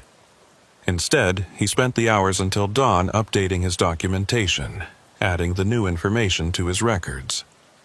He marked the recently activated connection points on his map in red ink, cross-referencing them with recent reports of missing truckers he'd found in online databases. The pattern was unmistakable. Disappearances were increasing, concentrated around the connection points but spreading to new areas. Whatever the Phantom Road was, it was growing more powerful. And Ronan had a sinking feeling that his first encounter with it wouldn't be his last. Over the following weeks, Ronan became obsessed with tracking the Phantom Road's expansion. He created spreadsheets, plotted data points, analyzed reports from truckers who'd experienced anomalies on the highway. He reached out to more survivors, building a network of drivers who'd encountered the impossible and lived to document it. But the more Ronan learned, the more he realized how little control anyone had over the situation. The Phantom Road operated by its own logic, following patterns that seemed random, but might follow rules no human could comprehend. Drivers were being taken with increasing frequency, and there was no authority, no government agency, no organization that could or would address the problem. Ronan tried once to report his findings to the Department of Transportation, hoping that official acknowledgement might lead to warnings or safety measures. The bureaucrat he spoke with was polite but dismissive, suggesting that Ronan was conflating unrelated missing persons cases and seeing patterns where none existed. When Ronan persisted, he was politely told that if he continued making unfounded claims, it could affect his commercial driver's license status. So Ronan fell back on the grassroots network, sharing information through trucker forums and private messages. Some drivers listened and took precautions. Others dismissed him as a conspiracy theorist or someone who'd spent too much time alone on the road. But enough people were paying attention that Ronan felt like he was making a difference, however small. 3 months after the CB radio warning, Ronan was driving through Wyoming on a clear summer night. He was taking a route that avoided all known connection points, keeping to highways that had shown no Phantom Road activity. The drive should have been routine, uneventful. But around 2 in the morning, Ronan's headlights caught something that shouldn't have been there. A truck was parked on the shoulder ahead, hazard lights flashing. As Ronan approached, he could see it was an older model, probably from the early 2000s. A figure stood next to the driver's door, waving for help. Every instinct Ronan had developed told him to keep driving. Stopping to help stranded motorists was basic trucker courtesy. But stopping for the wrong vehicle could mean never leaving the Phantom Road. Ronan slowed slightly, trying to get a better look at the truck and the person flagging him down. In the glow of his headlights, Ronan could see the truck more clearly. It was covered in road dust but looked solid and real. The person waving was a woman, probably in her 40s, wearing jeans and a truck stop t-shirt. Nothing about the scene screamed danger or supernatural threat. It looked like a legitimate breakdown, a driver in genuine need of help. Ronan made a split-second decision. He couldn't live his life in constant paranoia, unable to help anyone for fear they might be part of the Phantom Road. He pulled over behind the truck and grabbed his CB radio before getting out. "This is Ronan Keltner. Stopped to assist a stranded driver on I-80 westbound near mile marker 214 in Wyoming. If anyone's monitoring this channel, please acknowledge." The radio crackled, and Maeve's voice came through immediately. "Ronan, what are you doing? That's a new connection point. It activated less than a week ago. Don't get out of your truck." But Ronan was already out, walking toward the stranded driver. The woman turned to face him, and Ronan could see the relief on her face. She looked normal, solid, real. No black eyes, no strange movements, nothing to suggest she was anything other than what she appeared to be. "Thank you so much for stopping," the woman said. "My truck just died, and I've got a load of frozen food that's going to spoil if I can't get moving soon. Do you have jumper cables or know anything about electrical systems?" Ronan studied her carefully, looking for any sign that this was a trap. But the woman seemed genuine, and her truck looked like it had simply suffered a mechanical failure. "I can take a look," Ronan said cautiously. "What happened exactly?" "Everything just shut down," the woman explained, walking him toward her cab. "Lights, engine, everything. I thought maybe the battery, but I'm not sure." As they approached the truck, Ronan noticed something that made him stop cold. There was frost on the windows despite the warm summer night. Not much, just a thin layer of condensation that had frozen somehow. And when Ronan looked more closely at the truck's tires, he could see they were sitting at slightly wrong angles, as if the vehicle wasn't quite making full contact with the road surface. "What's your name?" Ronan asked, taking a step back. The woman smiled, and in that smile Ronan saw something shift. Her eyes remained normal, but there was something wrong with the way her face moved. "Does it matter? Names are just labels for things that used to be. I was someone once. Now I'm what the road needs me to be." Ronan turned and ran back toward his truck. Behind him, he could hear the woman's footsteps, but they sounded wrong. Too heavy, too deliberate, like someone walking in a dream or moving through water. Ronan didn't look back.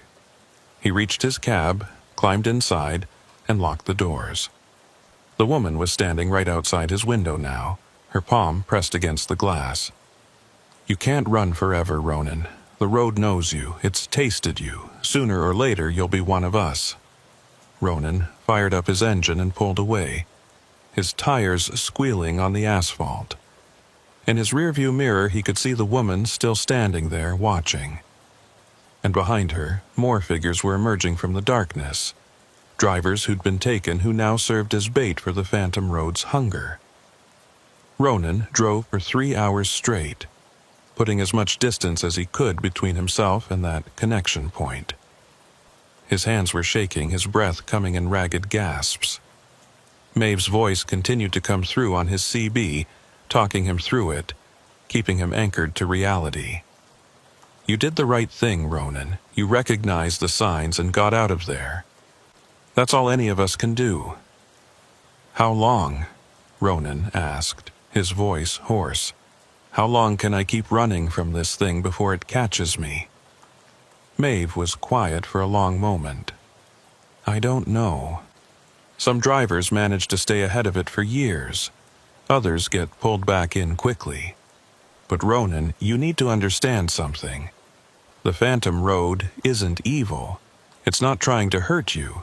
It's just hungry, and it doesn't understand the difference between feeding and destroying." "That's supposed to make me feel better." "No," Maeve admitted. "It's just supposed to help you understand what you're dealing with. The road is a force of nature, like a tornado or a flood. You can't reason with it or negotiate. You can only try to stay out of its path." Ronan had finally stopped at a truck stop in Utah, well away from any known connection points. He was exhausted, drained by fear and adrenaline, but he couldn't sleep. Every time he closed his eyes, he saw that woman's face, saw the hunger in her smile, saw the other figures emerging from the darkness.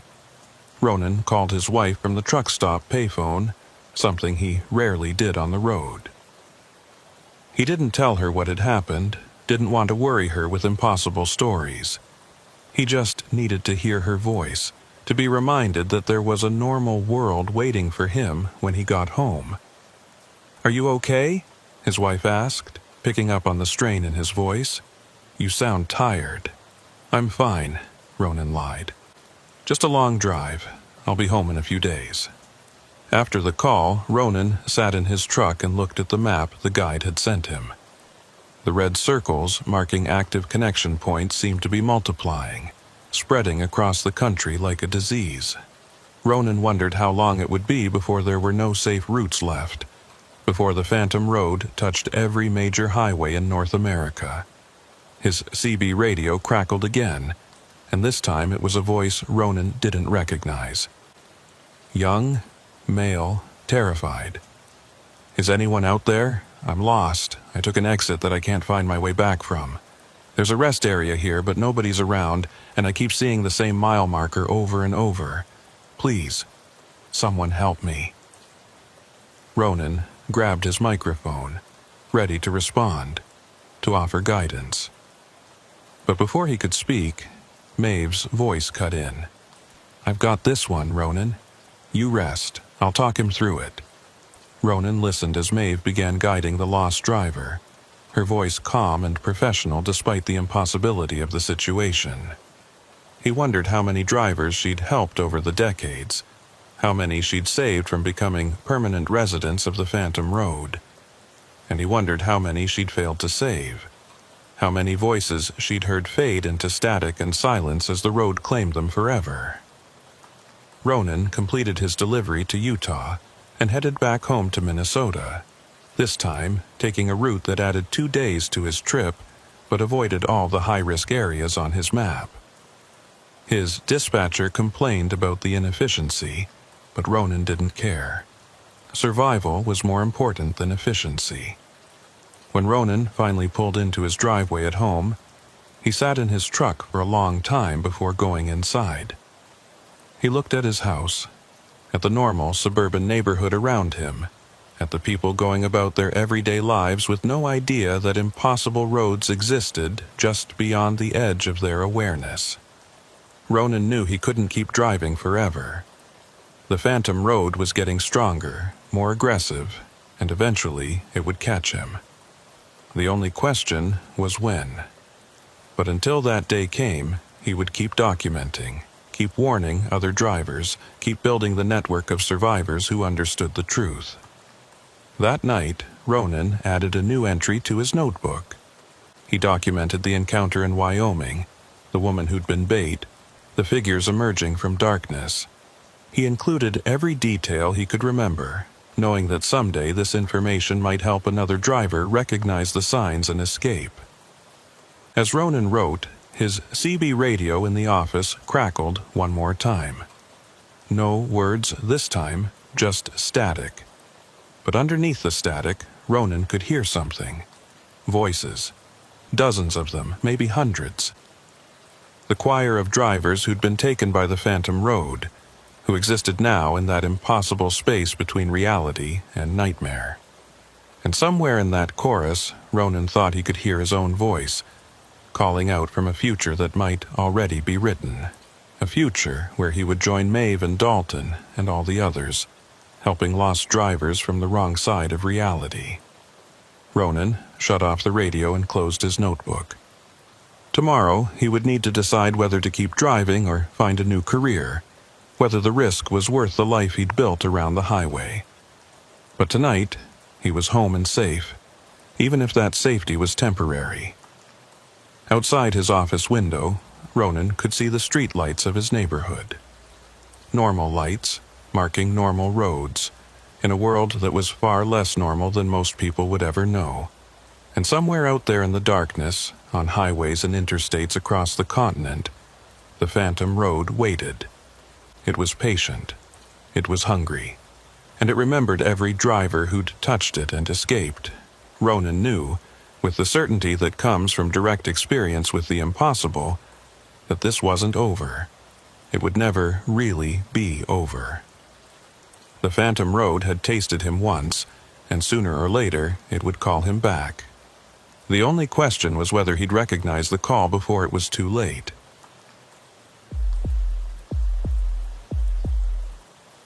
Macklin Dorsey had been driving professionally for 23 years, and in that time he'd developed an almost supernatural sense for when weather was about to turn dangerous. It wasn't anything mystical, just decades of reading cloud formations, watching wind patterns, and paying attention to the subtle signs that separated experienced drivers from the ones who ended up in ditches. So, when Macklin saw the sky over eastern Montana that February afternoon in 2022, every instinct he'd developed over 2 decades screamed at him to find shelter and wait it out. The clouds were the color of old bruises, hanging low and heavy with a weight that seemed to press down on the landscape. The temperature had been dropping steadily all day, and the wind was picking up in a way that suggested the ice storm the Weather Service had been warning about was going to be worse than predicted. Macklin was hauling construction materials from Billings to Glendive, a route he'd driven hundreds of times. Normally, it was a straightforward run, 4 hours of mostly empty highway through ranch country and small towns that barely qualified as dots on a map. But with the ice storm rolling in, that straightforward run was about to become a test of skill and nerve.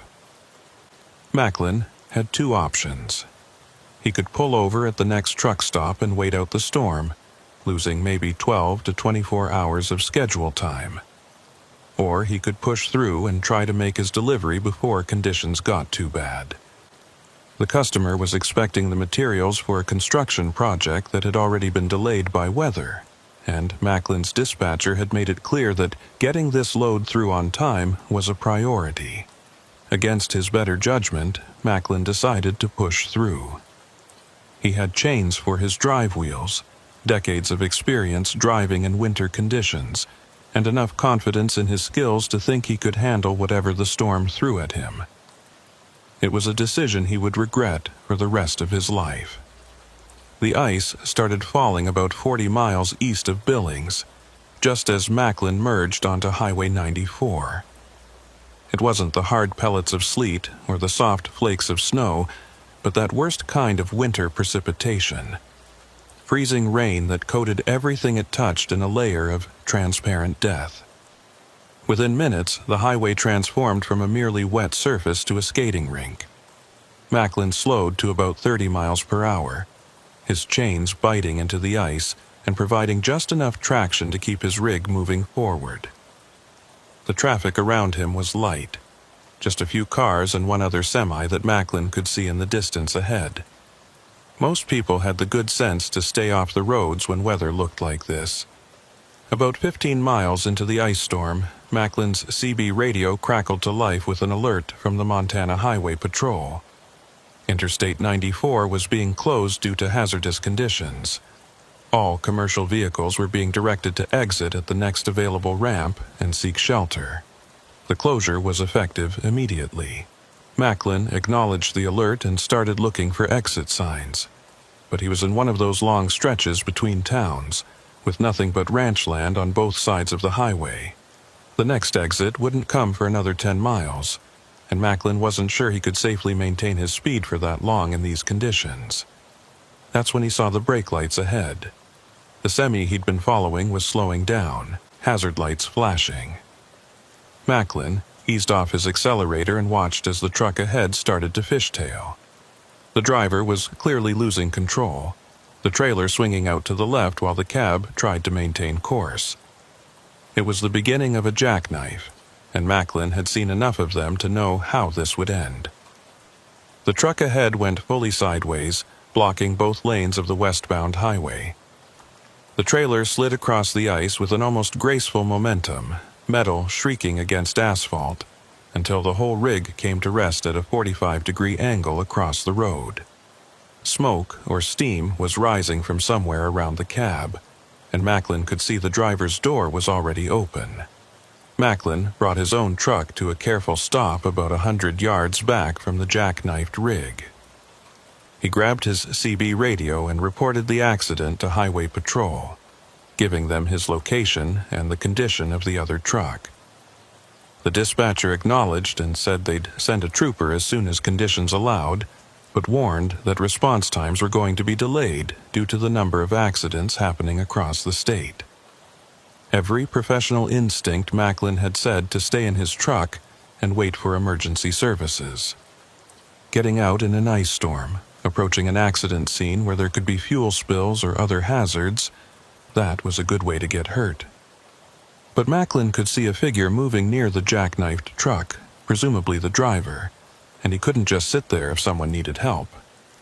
Macklin pulled on his heavy jacket, grabbed his flashlight and climbed down from his cab. The ice hit him immediately. Needles of freezing rain driven by wind that cut through his clothes like they weren't there. The road surface was a nightmare, so slick that Macklin had to move in tiny, shuffling steps to avoid falling. As Macklin approached the jackknifed truck, he called out, "Driver, are you okay? Do you need help?" But there was no response. The figure he'd seen from his cab was nowhere in sight now, and the driver's door was hanging open, swinging slightly in the wind. The truck itself was a Freightliner, probably 10 or 12 years old based on the body style. The company markings on the trailer had been worn away by weather and time, leaving just faint ghost letters that Macklin couldn't make out in the poor light. The whole rig had that neglected look that came from being run hard and maintained minimally. Macklin approached the open driver's door carefully, using his flashlight to peer inside the cab. What he saw made him stop short. The cab was empty, but it looked like it had been abandoned in a hurry. The driver's seat was pushed back as if someone had just gotten up. The keys were still in the ignition, though the engine was off. A CB radio microphone dangled from its cord, swinging gently. But what caught Macklin's attention was the paperwork scattered across the dashboard and passenger seat. Logbooks, delivery sheets, fuel receipts, all of it looking water-damaged and old despite being inside the supposedly sealed cab. Macklin picked up one of the delivery sheets and examined it in his flashlight beam. The date on the sheet was February 18, 2019. 3 years ago, almost to the day. The delivery origin was Billings, Montana, and the destination was Glendive, the same route Macklin was running. The driver's name on the sheet was listed as Ira Bellwether. Macklin set the sheet down and looked around the cab more carefully. There were personal items that suggested the driver had been living out of this truck for a while. A sleeping bag in the berth, a cooler with what looked like old food containers, a shaving kit on the dashboard. But everything had that same quality of being abandoned for longer than just a few minutes. Macklin backed away from the truck and looked around the accident scene. The ice was falling harder now, reducing visibility to maybe 50 feet. He couldn't see his own truck anymore through the curtain of freezing rain, and there was still no sign of the driver who should have been here. "Hello?" Macklin called out, his voice barely audible over the wind. "Is anyone here? I'm a trucker. I stopped to help. If you're injured, call out so I can find you." The only response was the howl of the wind and the steady patter of ice hitting metal and asphalt. Macklin made his way around the jackknifed trailer, checking the ground for any sign of the driver. But the ice was coating everything so quickly that any footprints or drag marks would have been obscured within minutes. As Macklin completed his circuit of the truck, he noticed something odd about the way it had come to rest. The jackknife pattern was wrong somehow. The trailer was angled across the road in a way that didn't match the direction the truck had been traveling. It was as if the rig had jackknifed while going in the opposite direction, which made no sense given that Macklin had been following it westbound. Macklin climbed up on the trailer's running board to get a better look at the cargo area. The doors were sealed, but through a gap in the seam he could see that the trailer was mostly empty. Just a few pallets near the front, wrapped in plastic that looked yellowed and deteriorated. For a truck supposedly making a delivery run, the load was suspiciously light. A sound behind Macklin made him turn quickly, nearly losing his balance on the icy running board. But there was nothing there, just the empty highway and the falling ice. Macklin was starting to feel deeply uneasy about this whole situation. Something was wrong here, beyond just the accident and the missing driver. Macklin made his way back to the cab and checked the paperwork again. He found a logbook and flipped through it, looking for recent entries. What he found didn't make sense. The logbook showed entries dating back weeks, but the most recent one was from February 18, 2019. The same date as the delivery sheet, 3 years ago. According to the log entries, Ira Bellwether had been making regular runs between Billings and Glendive, hauling various construction materials and equipment. The entries were detailed and professional, exactly the kind of documentation you'd expect from an experienced driver. But they all stopped on February 18, 2019, with a final note that read, "Ice storm conditions. Highway closed. Taking service road detour." Macklin felt a chill that had nothing to do with the temperature. He looked at the date on his phone, February 16, 2022. 2 days before the 3rd anniversary of Ira Bellwether's last log entry. And here was Bellwether's truck, jackknifed on the highway in another ice storm, looking like it had been here for years instead of the few minutes Macklin had watched it slide off the road. Macklin tried his CB radio again, calling Highway Patrol to report what he'd found.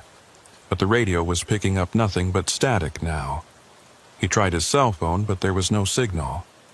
The ice storm was getting worse, and Macklin was cut off from any kind of help or information. That's when Macklin noticed the headlights approaching from behind. Relief washed over him.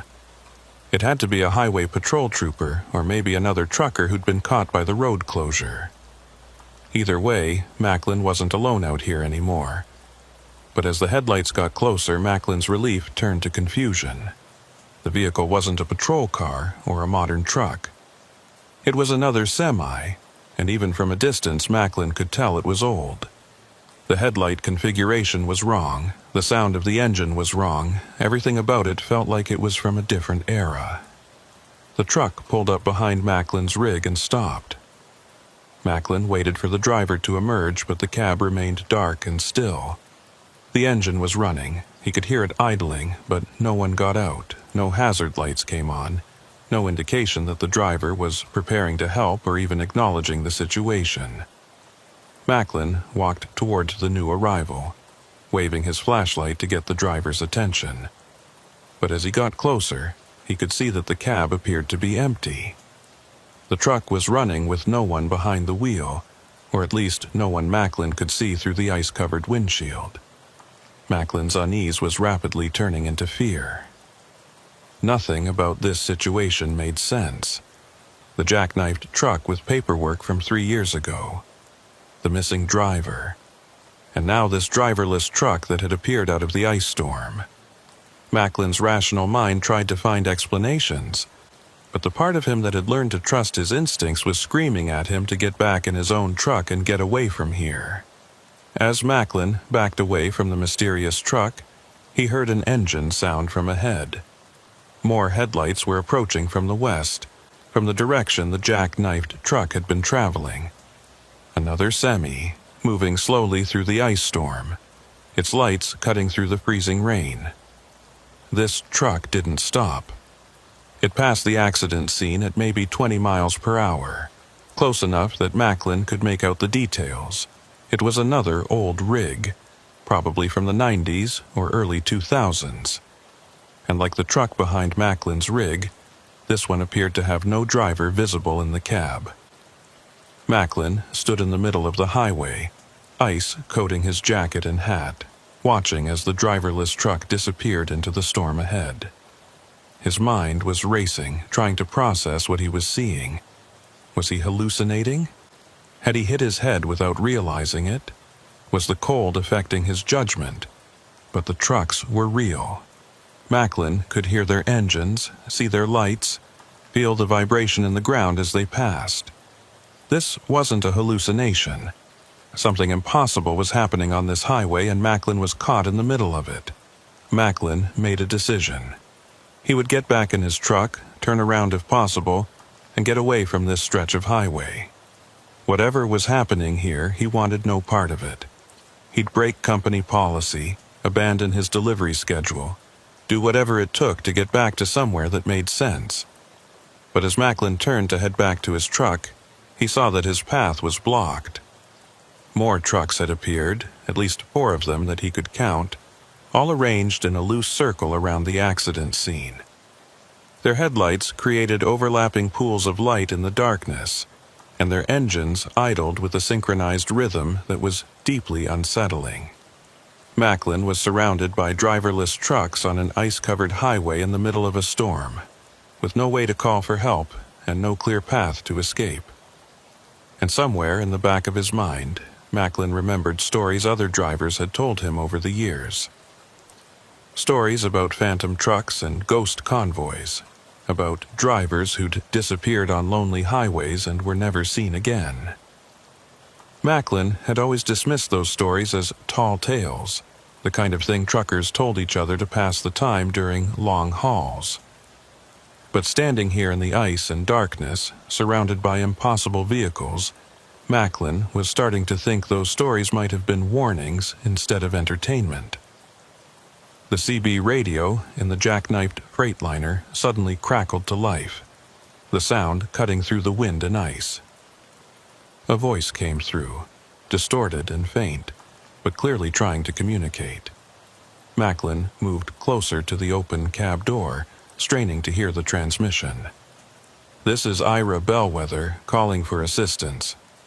I've jackknifed on Highway 94, eastbound near mile marker 87. Ice storm conditions. I need help. Can anyone hear me?" Macklin's blood ran cold. The voice on the radio was calling for help, using the name from the logbook. Ira Bellwether, the driver whose paperwork dated back 3 years. The driver who, according to Macklin's growing suspicion, had disappeared on this same stretch of highway in another ice storm. Macklin grabbed the CB microphone from inside the cab. His hands were shaking, but he keyed the transmit button. "This is Macklin Dorsey. I'm at your location. Where are you? I can help you." The radio was silent for a long moment. Then the voice came back. Clearer this time, but with an edge of desperation that made Macklin's stomach tighten. "I can see your lights. I can see all the lights. But I can't reach you. I've been trying to reach the highway for hours, but I keep ending up back here. The service road, it just keeps looping. I can't get out." Macklin looked around at the circle of trucks surrounding him, their headlights creating an almost theatrical illumination of the accident scene. "What service road? I'm on Highway 94. The jackknifed truck is right in front of me." "No." Bellwether's voice was strained, confused. "No. I took the service road detour when the highway closed. It's been hours, or maybe days, I don't know anymore. Time doesn't work right here, but I can see the highway, I can see the lights. I just can't reach it." Macklin felt reality starting to slip around him like a truck on ice. He was having a conversation with a man who'd disappeared 3 years ago, standing in the middle of a circle of driverless trucks, in an ice storm that felt like it was never going to end. Nothing about this made sense, but it was happening anyway. "Bellwether, listen to me," Macklin said into the microphone. "Where exactly are you right now? What do you see?" The response came after a pause that felt like hours. "I see the highway. I see lights. I see trucks, but I'm not there. I'm on the service road. I'm always on the service road, and I can't get back." The headlights of the surrounding trucks suddenly shifted, their beams converging on a point about 50 yards to the south of the highway. Macklin followed the direction of the lights and saw something he'd missed before. There was a road branching off from the highway barely visible through the ice and darkness. A service road that Macklin was certain hadn't been there a few minutes ago. Or maybe it had always been there and Macklin just hadn't noticed it until the lights pointed it out. Either way, that road led somewhere, and Macklin had a sinking feeling that it led to wherever Ira Bellwether had been trapped for the past 3 years. Macklin knew he should get in his truck and leave, should ignore the voice on the radio and the mysterious service road and everything else about this impossible situation. But he also knew that if Ira Bellwether was really out there, trapped and calling for help, Macklin might be the only person who could hear him. The question was whether Macklin was willing to risk following that service road to find out, and whether, if he did follow it, he would be able to find his way back. Macklin stood in the ice and wind, staring at that service road illuminated by the convergence of headlights from trucks that shouldn't exist.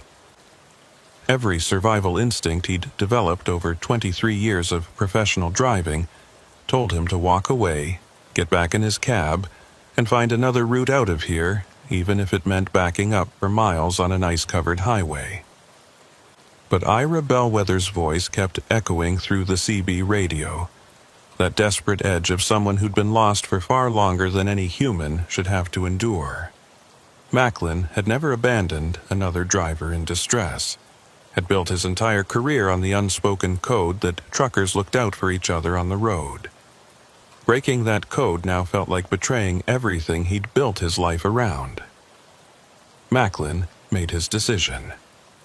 He would take his truck onto that service road, find Ira Bellwether if he could, and get both of them back to the highway before this situation got any worse. It was probably the stupidest decision Macklin had ever made, but it was the only one he could live with. Macklin climbed back into his cab and fired up the engine. The familiar rumble of diesel power was reassuring, a piece of normality in a situation that had gone completely sideways. He grabbed his CB microphone and tried once more to raise the highway patrol, but all he got was static and the occasional burst of that strange, synchronized sound, like multiple engines idling in perfect harmony. "Bellwether, this is Macklin Dorsey," he transmitted. "I'm coming to find you. I'm taking my truck onto the service road. Keep talking so I can track your location by the signal strength." There was a pause. Then Bellwether's voice came back with something that sounded almost like hope. "You're coming. You're actually coming onto the service road." Another pause, longer this time. Don't do it. I shouldn't have asked for help. This place, it doesn't let go. Once you're on this road, you're part of it." "Too late for warnings," Macklin said, already putting his truck in gear. "I'm not leaving you out there. Just keep talking and I'll follow your signal." Macklin carefully maneuvered his rig toward the service road, the surrounding trucks maintaining their circle but not blocking his path. As he got closer to the turnoff, Macklin could see that the service road looked old, really old. The asphalt was cracked and weathered, with weeds growing through the gaps despite the winter conditions. There were no markings, no signs, nothing to indicate where this road led or why it existed. The transition from highway to service road was jarring. One moment Macklin was on the relatively smooth surface of Highway 94, and the next his truck was rattling over broken pavement that felt like it hadn't been maintained in decades. The ice was even worse here, coating everything in thick layers that suggested this road had been abandoned long before the storm started. The circle of trucks didn't follow him onto the service road. They remained on the highway, their headlights still illuminating the turnoff like markers or warnings. Macklin watched them in his mirrors as he drove away, watched them fade into the distance and the ice storm until they were just dim glows in the darkness behind him. The service road wound through terrain that didn't match what Macklin remembered seeing from the highway.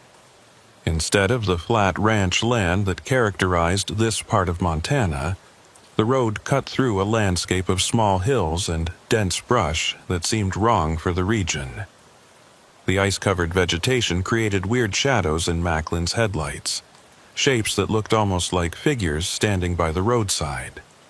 Macklin kept his speed down to about 15 miles per hour, his chains grinding on the ice and his truck swaying slightly on the uncertain surface.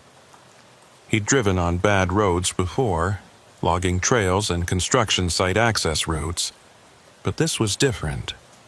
This road felt like it existed somewhere else, somewhere that wasn't quite connected to the normal world. "Bellwether, you still there?" Macklin called on the CB. "I'm on the service road now. Give me some kind of landmark so I know I'm heading in the right direction." Bellwether's response was immediate, his voice clearer now that Macklin was on the same road. "I can see your lights. You're getting closer. But Dorsey, you need to understand something. Time doesn't work normal here. I've been on this road for what feels like days, but my watch shows it's only been an hour. Or maybe it's been weeks and my watch stopped. I can't tell anymore." Macklin glanced at his own dashboard clock. It showed 4:47 p.m., which matched his watch and his phone. But as he watched, the digital display flickered and jumped to 4:51, then back to 4:47, then forward to 5:03. Time was unstable here, just like Bellwether had said. The road continued to wind through the impossible landscape, and Macklin started noticing other details that were wrong. The telephone poles along the roadside were rotted and leaning at crazy angles, but they still had wires strung between them that hummed in the wind. There were mailboxes at irregular intervals, their numbers faded beyond reading, marking driveways that led to nowhere visible. After what Macklin's truck odometer said was 5 miles, but what felt like much longer, he saw lights ahead. Not headlights, but something else. A diffuse glow that seemed to come from multiple sources, illuminating a section of the service road that opened up into what looked like a small parking area or truck stop.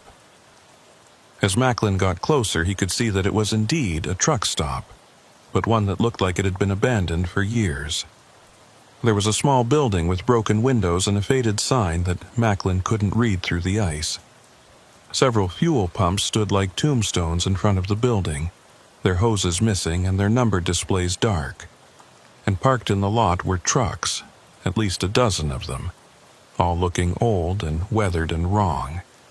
And there, in the middle of the lot, was the freightliner that Macklin had seen jackknife on the highway. Except it wasn't jackknifed here. It was parked normally, as if the driver had simply pulled in for a rest stop and never left. The same truck, in 2 places at once, existing in some kind of impossible overlap between the highway and this service road. Macklin pulled into the lot slowly, his headlights sweeping across the other trucks. Most of them were older models, from the 1990s and early 2000s, though a few looked even older than that. They were all covered in ice and dust, windows opaque, giving no indication whether anyone was inside them. Macklin parked his rig near the building and grabbed his flashlight before climbing down. The wind had died down here, or maybe it just couldn't quite reach this place properly. The ice was still falling, but it seemed to drift down almost lazily, instead of being driven by the harsh gusts Macklin had experienced on the highway. "Bellwether," Macklin called out, his voice sounding strange in the muffled quiet of this place. "I'm here at what looks like an old truck stop. Your freightliner is here. Where are you?" A figure emerged from behind the building, moving slowly and carefully on the ice. It was a man, probably in his late 40s or early 50s, wearing a heavy jacket and a trucker cap that had seen better days. His face was weathered in a way that suggested he'd spent too much time in harsh conditions, and his eyes had that 1,000-yard stare that Macklin had seen in soldiers and disaster survivors. "Dorsey," the man said, his voice matching the one Macklin had heard on the CB. "You actually came. I told you not to, but you came anyway." Macklin approached carefully, studying Ira Bellwether in his flashlight beam. The man looked solid and real, not ghostly or transparent like something from a horror movie. But there was something off about him, something in the way he moved, or the way the light hit him that suggested he wasn't entirely present in the same way Macklin was. "How long have you been here?" Macklin asked. "Your logbook showed entries from 3 years ago." Bellwether laughed, but there was no humor in it. 3 years? Is that what the calendar says? I've lost track. Could be 3 days, could be 3 decades. Time loops back on itself here. I've watched the same sunrise happen 5 times in what I thought was the same day. I've driven this service road for hours and ended up exactly where I started. Macklin looked around the abandoned truck stop, at the collection of vehicles that represented other drivers who'd gotten lost on this impossible road. All these trucks, are there other drivers here? There were, Bellwether said quietly. When I first got here, I could see them sometimes. Other drivers walking around, checking their trucks, trying to find a way out. But they faded over time. Or maybe I'm the one fading and they're still real. It's hard to tell the difference anymore. Macklin felt a chill that had nothing to do with the temperature. We need to get out of here. Both of us. My truck is right there, fully fueled and ready to go. We'll drive back the way I came and get back to the highway. Bellwether shook his head slowly. I've tried, dozens of times. The service road just loops. You drive for hours and end up back here. Or you think you're making progress. You see the highway lights in the distance and then suddenly you're parked at this truck stop again with no memory of turning around. The road doesn't want to let go. Then we'll find a different way, Macklin insisted. There has to be a connection point, a place where this service road meets the real world. We just have to find it. Bellwether looked at Macklin with something like pity. You don't understand yet. This place exists because of the ice storms.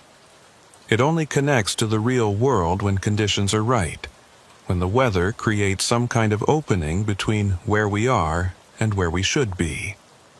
The rest of the time, we're just here, existing in this loop, waiting for the next storm to give us another chance at escape. Macklin didn't want to believe it, but he couldn't deny the evidence around him. The impossible landscape, the trucks from different eras, the way time behaved differently here. This wasn't just a forgotten service road. It was something else entirely, a pocket of reality that had somehow separated from the normal world.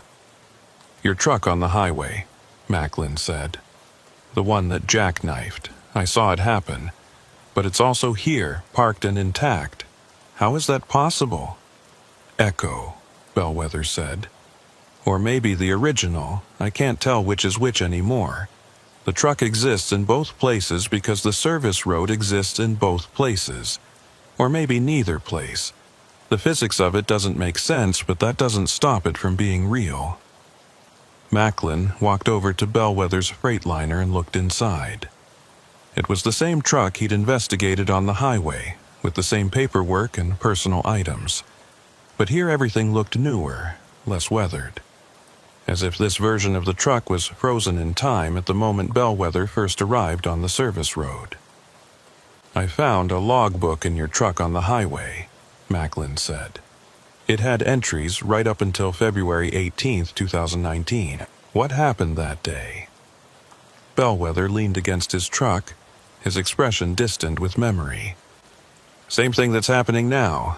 Ice storm closed the highway and I saw a service road that looked like it would take me around the closure. The GPS showed it connected back to Highway 94, about 20 miles east. So I took it, thinking I'd beat the closure and make my delivery on time. But the service road didn't connect back to the highway. No, Bellwether confirmed.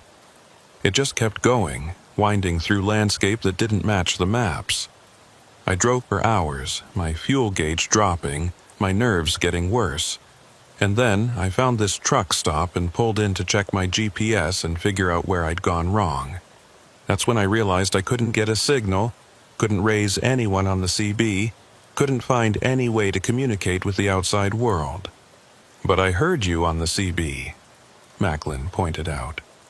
On the highway, before I came onto the service road. Because you were at the connection point, Bellwether explained. When an ice storm hits and conditions are right, this place can bleed through into the real world just enough for communication. That's when I can reach out, when I can call for help. But it's also when the service road becomes visible to people on the highway, when new drivers can make the same mistake I made. Macklin felt the weight of that statement settle on him. He'd come here to rescue Bellwether, but he might have just ensured his own permanent disappearance. So, every few years, when there's an ice storm, this service road becomes visible and another driver gets trapped? Sometimes more than one, Bellwether said, gesturing at the other trucks in the lot. See that Peterbilt over there? Driver, named Tilda Ransom, got trapped here back in 2015, and that International next to it that's been here since I arrived. I never met the driver, but the registration in the cab says it belonged to a company that went out of business in 2008. Macklin looked at the collection of abandoned trucks with new understanding. Each one represented a driver who'd gotten lost on this impossible road, who'd been trying to do their job or help someone else and ended up trapped in this liminal space between the real world and whatever this place was. There has to be a way out, Macklin said, refusing to accept that he was now permanently part of this collection. You said the service road becomes visible during ice storms. That means there's a connection, a weakness, and whatever separates this place from the real world. We just need to find it and get through before it closes again. Bellwether looked at Macklin with something that might have been respect. You're not going to give up easy, are you? That's good. Hope is what keeps us human in here. Lose that, and you just become part of the road, another echo fading into the background. So help me, Macklin said. You've been here longer. You know how this place works. Where's the connection point? Where do we have the best chance of breaking through? Bellwether thought for a moment, then pointed back the way Macklin had come. The entrance, where you turned off the highway onto the service road. That's the weakest point, the place where the two realities overlap the most. If we can get back there while the storm is still active, while the connection is still open, we might be able to push through. Then let's go, Macklin said, already heading back to his truck. We'll take my rig, since it's got a full tank and fresh chains. We drive back to the entrance and we don't stop no matter what we see or hear. Bellwether followed, but his movements were slow, reluctant. It's not that simple. The service road fights back when you try to leave. It'll show you things, make you doubt what's real. I've seen the highway lights dozens of times, thought I was almost free, only to end up back here with no memory of turning around. Then we'll tie ourselves to reality somehow, Macklin said, his mind racing through possibilities. We'll keep the CB open, try to raise highway patrol or other truckers. Their voices will anchor us to the real world, remind us which direction we're supposed to be going. Macklin and Bellwether climbed into Macklin's cab, and the familiar confines of the truck felt reassuring after the strangeness of the abandoned truck stop. Macklin fired up the engine and felt its reliable rumble, a reminder that some things still worked according to normal rules. As Macklin prepared to pull out of the lot, he noticed movement in his mirrors. The other trucks, the ones that had been sitting silent and abandoned, were starting to show signs of activity. Lights were coming on in cabs, engines were turning over, and in some cases Macklin could see figures moving behind ice-covered windshields. They don't want us to leave, Bellwether said quietly. The other drivers, the ones who've been here longer than me, they've become part of the service road, and the road uses them to keep new arrivals from escaping. Macklin didn't waste time responding. He put the truck in gear and pulled out of the lot, heading back the way he'd come. The service road stretched ahead in his headlights, winding through that impossible landscape of ice-covered brush and rotting telephone poles. Behind them, the other trucks were pulling out of the lot, forming a loose convoy that followed Macklin at a steady distance. They weren't trying to catch up or block the road, just following, watching, waiting for Macklin to fail in his escape attempt. How far back to the entrance? Macklin asked, his hands tight on the wheel. I don't know, Bellwether admitted. Distance doesn't mean the same thing here. Sometimes it feels like miles, sometimes just a few hundred yards. The road stretches and compresses depending on whether it wants to let you go. Macklin's CB radio crackled to life, and a woman's voice came through. It sounded familiar, though Macklin couldn't place it at first. "All drivers on the service road. This is Tilda Ransom. You're not going to make it. The entrance closes when the storm passes, and the storm's already easing up out there. You've got maybe 10 minutes before the connection seals completely, and you're still miles away." Macklin grabbed the microphone. "Ransom? Bellwether said you've been trapped here since 2015. If you know the entrance is closing, help us get there. Help us all get out of here." The response was sad, resigned. "I can't leave anymore, Dorsey. I've been here too long. I'm part of the road now, but I can tell you this. The entrance isn't where you think it is. It's not back the way you came. The road shifted when you drove in. The entrance is always in a different place, and you have to find it before the storm ends." Macklin felt despair trying to creep in, but he pushed it away. "Then tell me how to find it." "Look for the light that doesn't match the others," Ransom's voice said. "The service road is full of false lights, echoes of the real world that lead nowhere, but there's always one light that's different. One glow that comes from the actual highway. Find that, and you find your exit." Macklin scanned the landscape around him, looking for anything that stood out. But everything was ice and darkness, and dim shapes that could have been real, or could have been illusions created by this impossible place. The convoy of trucks behind him maintained their steady following distance, their headlights creating a river of light that both guided and haunted Macklin's path. "There," Bellwether said suddenly, pointing to the left. "That light, it's different from the others." Macklin looked where Bellwether was pointing and saw a glow in the distance. It was brighter than the ambient light of the service road, clearer and more focused. It looked like it might be headlights from the highway, real vehicles traveling on real roads. Macklin turned his truck toward that light, leaving the service road and cutting across what appeared to be an open field. The ground was rough and his truck bounced heavily, but the light was getting closer. The convoy behind him followed, but Macklin could see in his mirrors that they were falling back, as if they couldn't follow him all the way to the exit. The light resolved into a familiar shape. It was Highway 94, exactly where Macklin had left it, with the circle of strange trucks still surrounding the spot where Bellwether's jackknifed Freightliner sat. The impossible had become possible. The service road had led back to reality, and Macklin was almost free. But as Macklin's truck approached the highway, the scene ahead began to flicker and shift.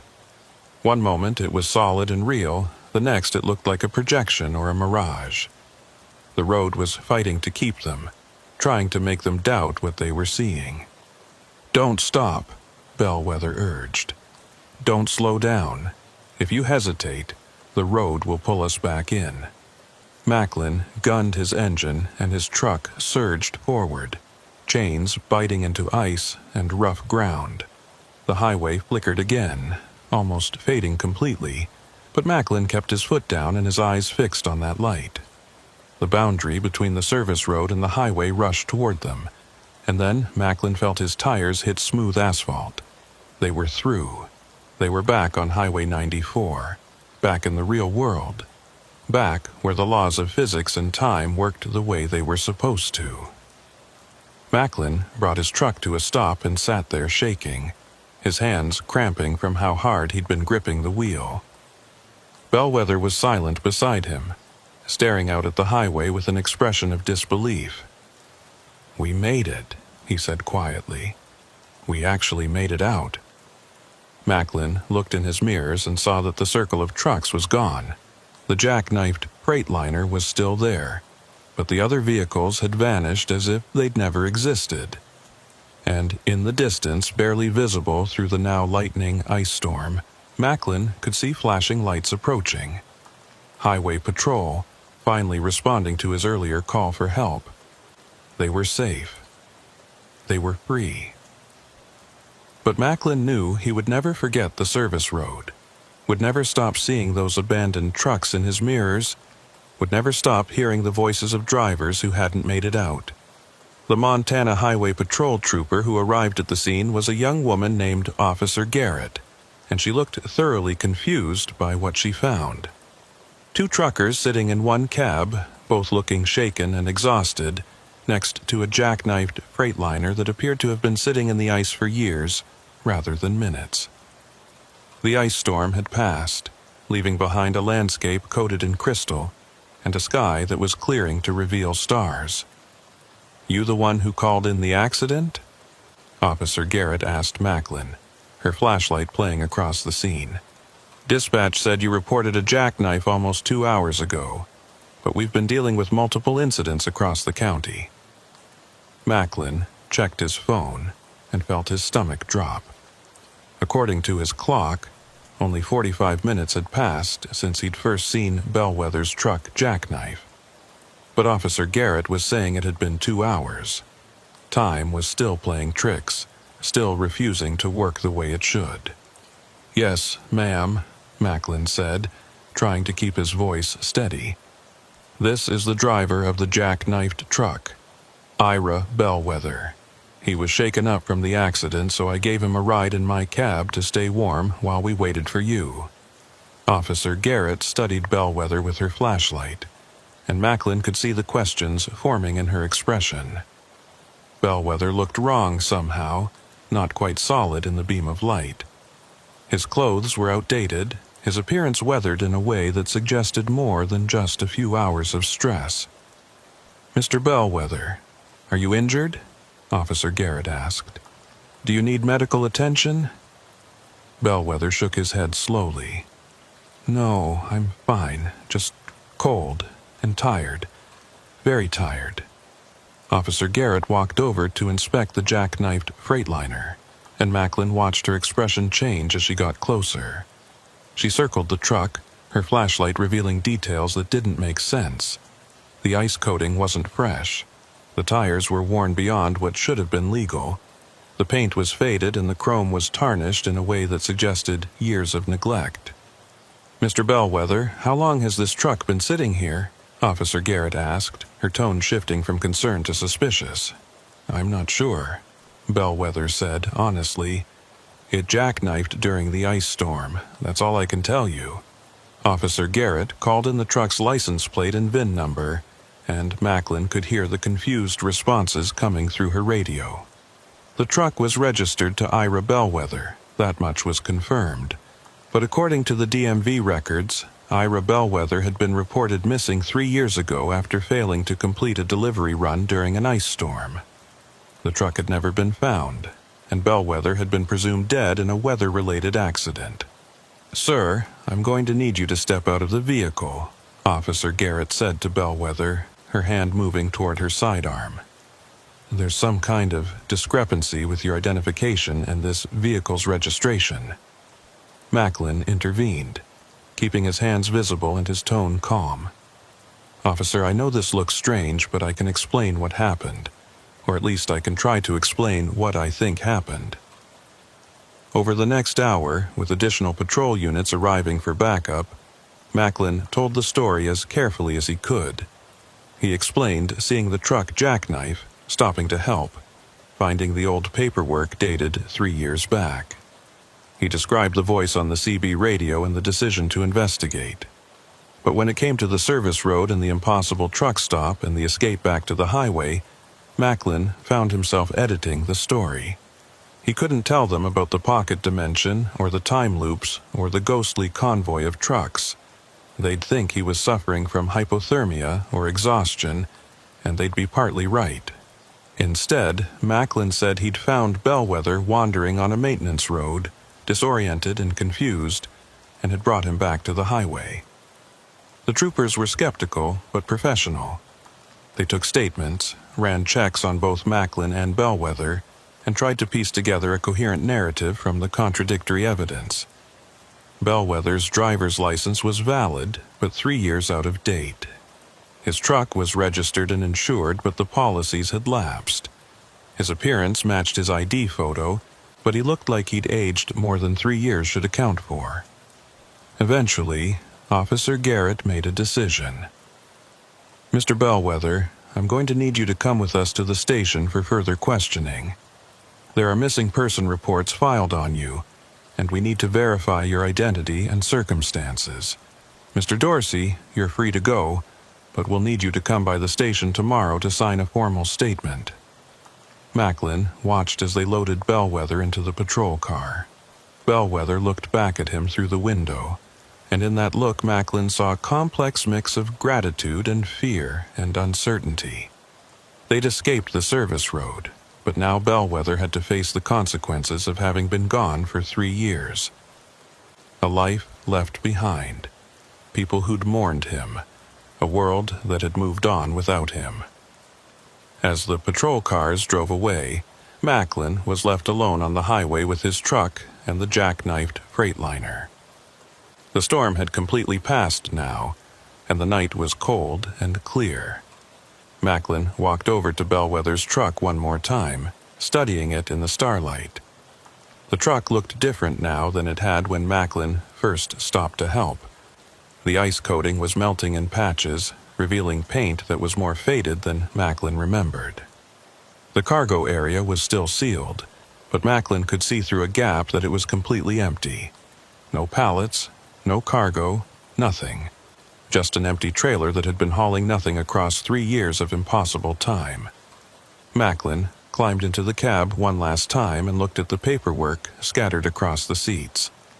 The logbook was still there, still showing entries up to February 18, 2019. But now there were additional pages, blank pages that hadn't been there before. And on one of those blank pages someone had written a message in handwriting that looked like Bellwether's but more desperate, more frantic. "If you're reading this, you found me, or you found the truck, it doesn't matter which. What matters is understanding that the service road is real. It exists in the spaces between storms, waiting for drivers who take wrong turns or follow lights that lead nowhere. I've been trapped here for days or weeks or years. Time doesn't matter. What matters is warning others. Don't take unmarked exits. Don't follow service roads that aren't on your GPS. Don't trust lights in the distance during storms. The road is hungry and it's patient, and it will take you if you let it." Below the message was a list of dates and locations. Macklin recognized them as ice storms, major weather events that had hit Montana and the surrounding states over the past decade. Next to each date was a number, and Macklin realized with growing horror that the numbers represented drivers, people who'd gone missing during those storms who'd presumably taken the service road and never made it back. The list was long, much longer than Macklin wanted to believe. Dozens of names and dates representing truckers and other travelers who'd vanished without explanation. Some of the names were familiar, cases Macklin had heard about through the trucking community.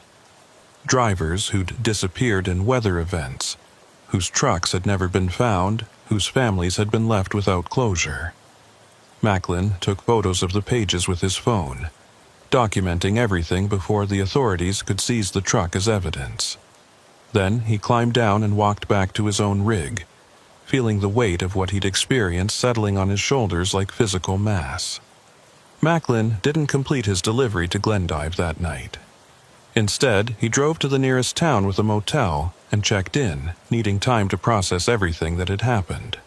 He called his dispatcher and explained there'd been a delay due to weather and an accident scene, which was technically true, even if it didn't capture the full horror of the experience. In his motel room, Macklin couldn't sleep.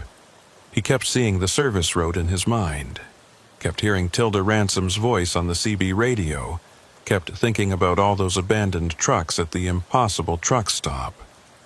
How many drivers were still trapped there? How many had faded into echoes and shadows, becoming part of the road itself?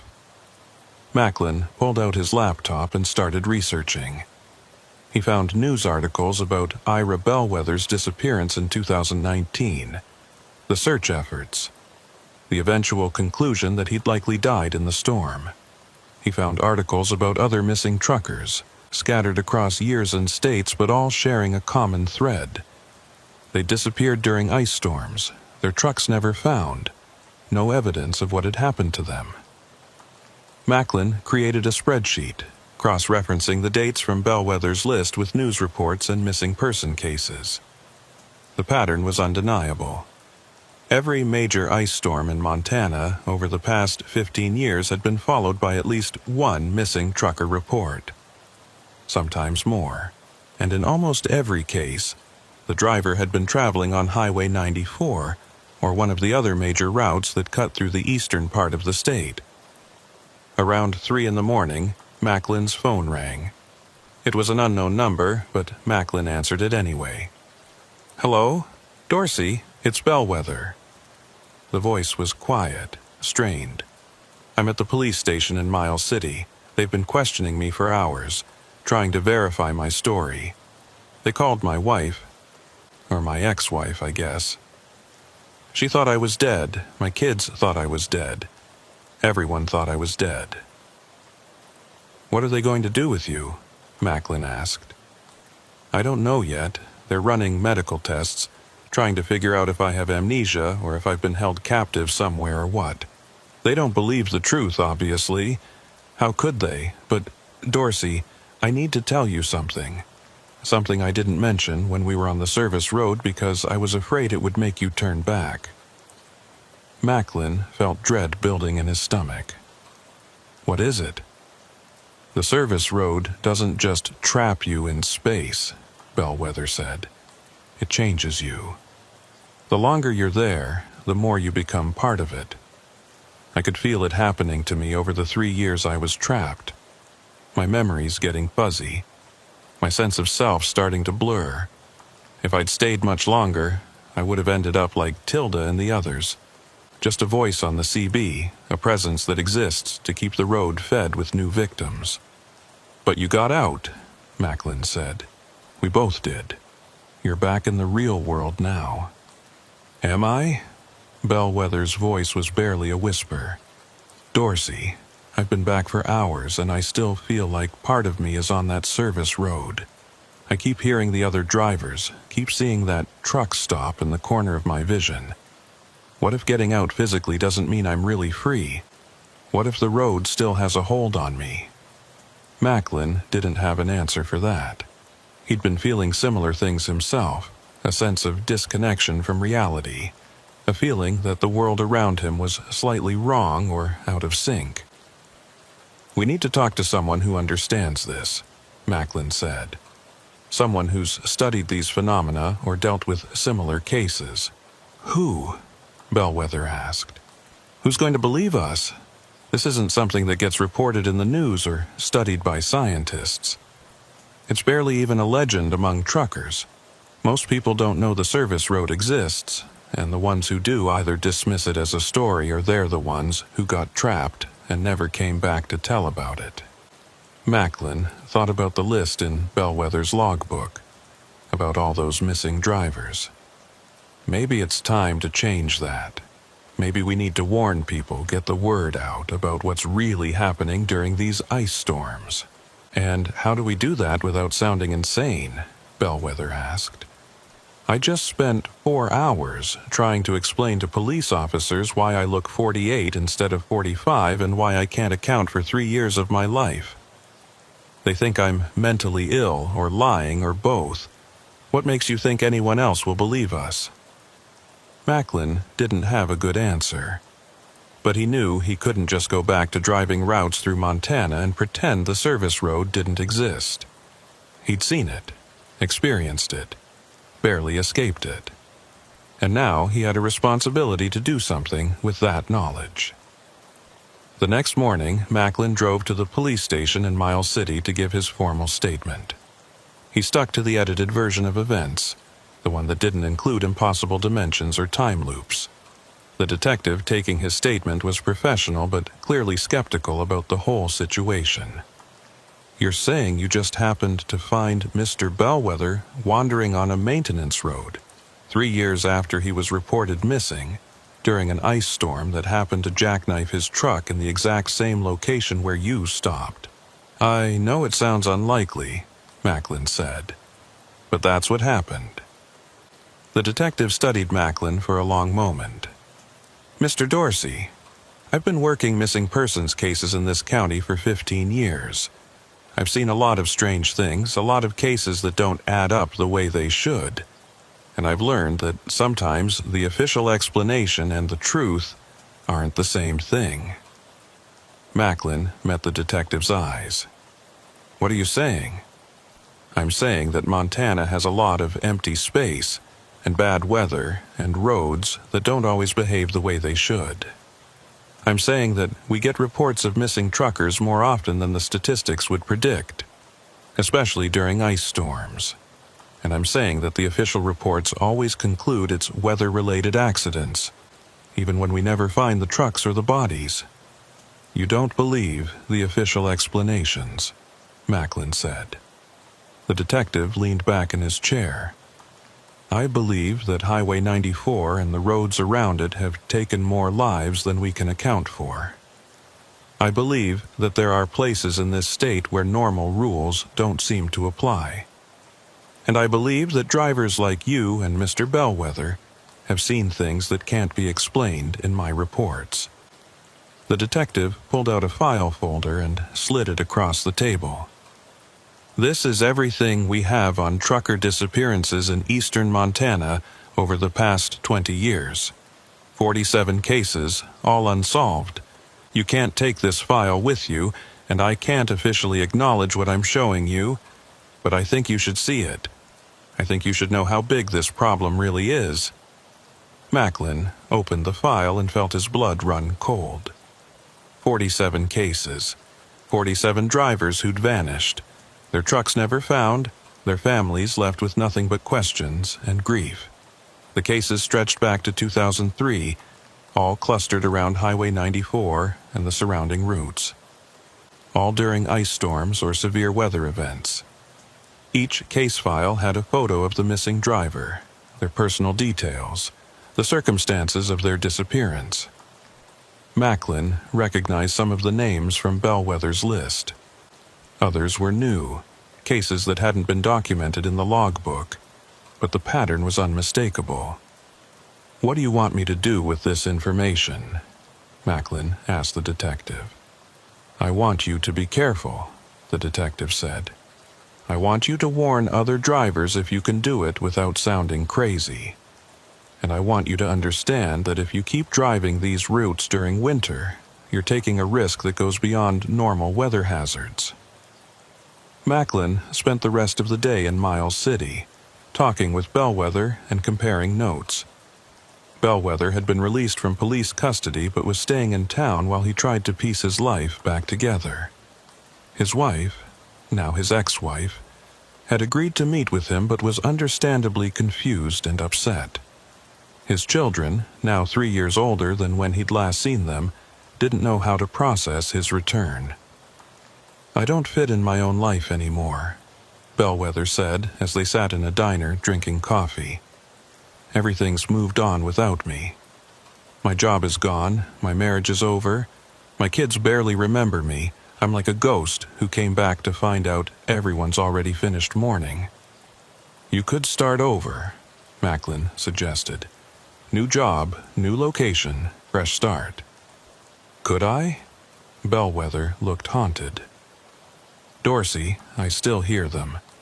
The other drivers on the service road. Tilda and the others, they're calling to me saying I abandoned them, saying I should come back and help them escape like you helped me. Macklin had been hearing similar things. Voices on his CB radio that shouldn't be there, calling from channels that didn't exist. Static that resolved into words if he listened too carefully. The service road was still trying to pull them back, still exerting some kind of influence even though they'd physically escaped. We need to find a way to close that road, Macklin said, or at least warn people away from it. Those drivers who are still trapped, maybe there's a way to get them out. Or maybe we'd just be condemning ourselves to the same fate, Bellwether said darkly. The road is stronger than we are, Dorsey. It's been there longer than we've been alive, and it'll be there long after we're gone. Fighting it might be noble, but it's probably also suicide. Macklin understood the fear, felt it himself.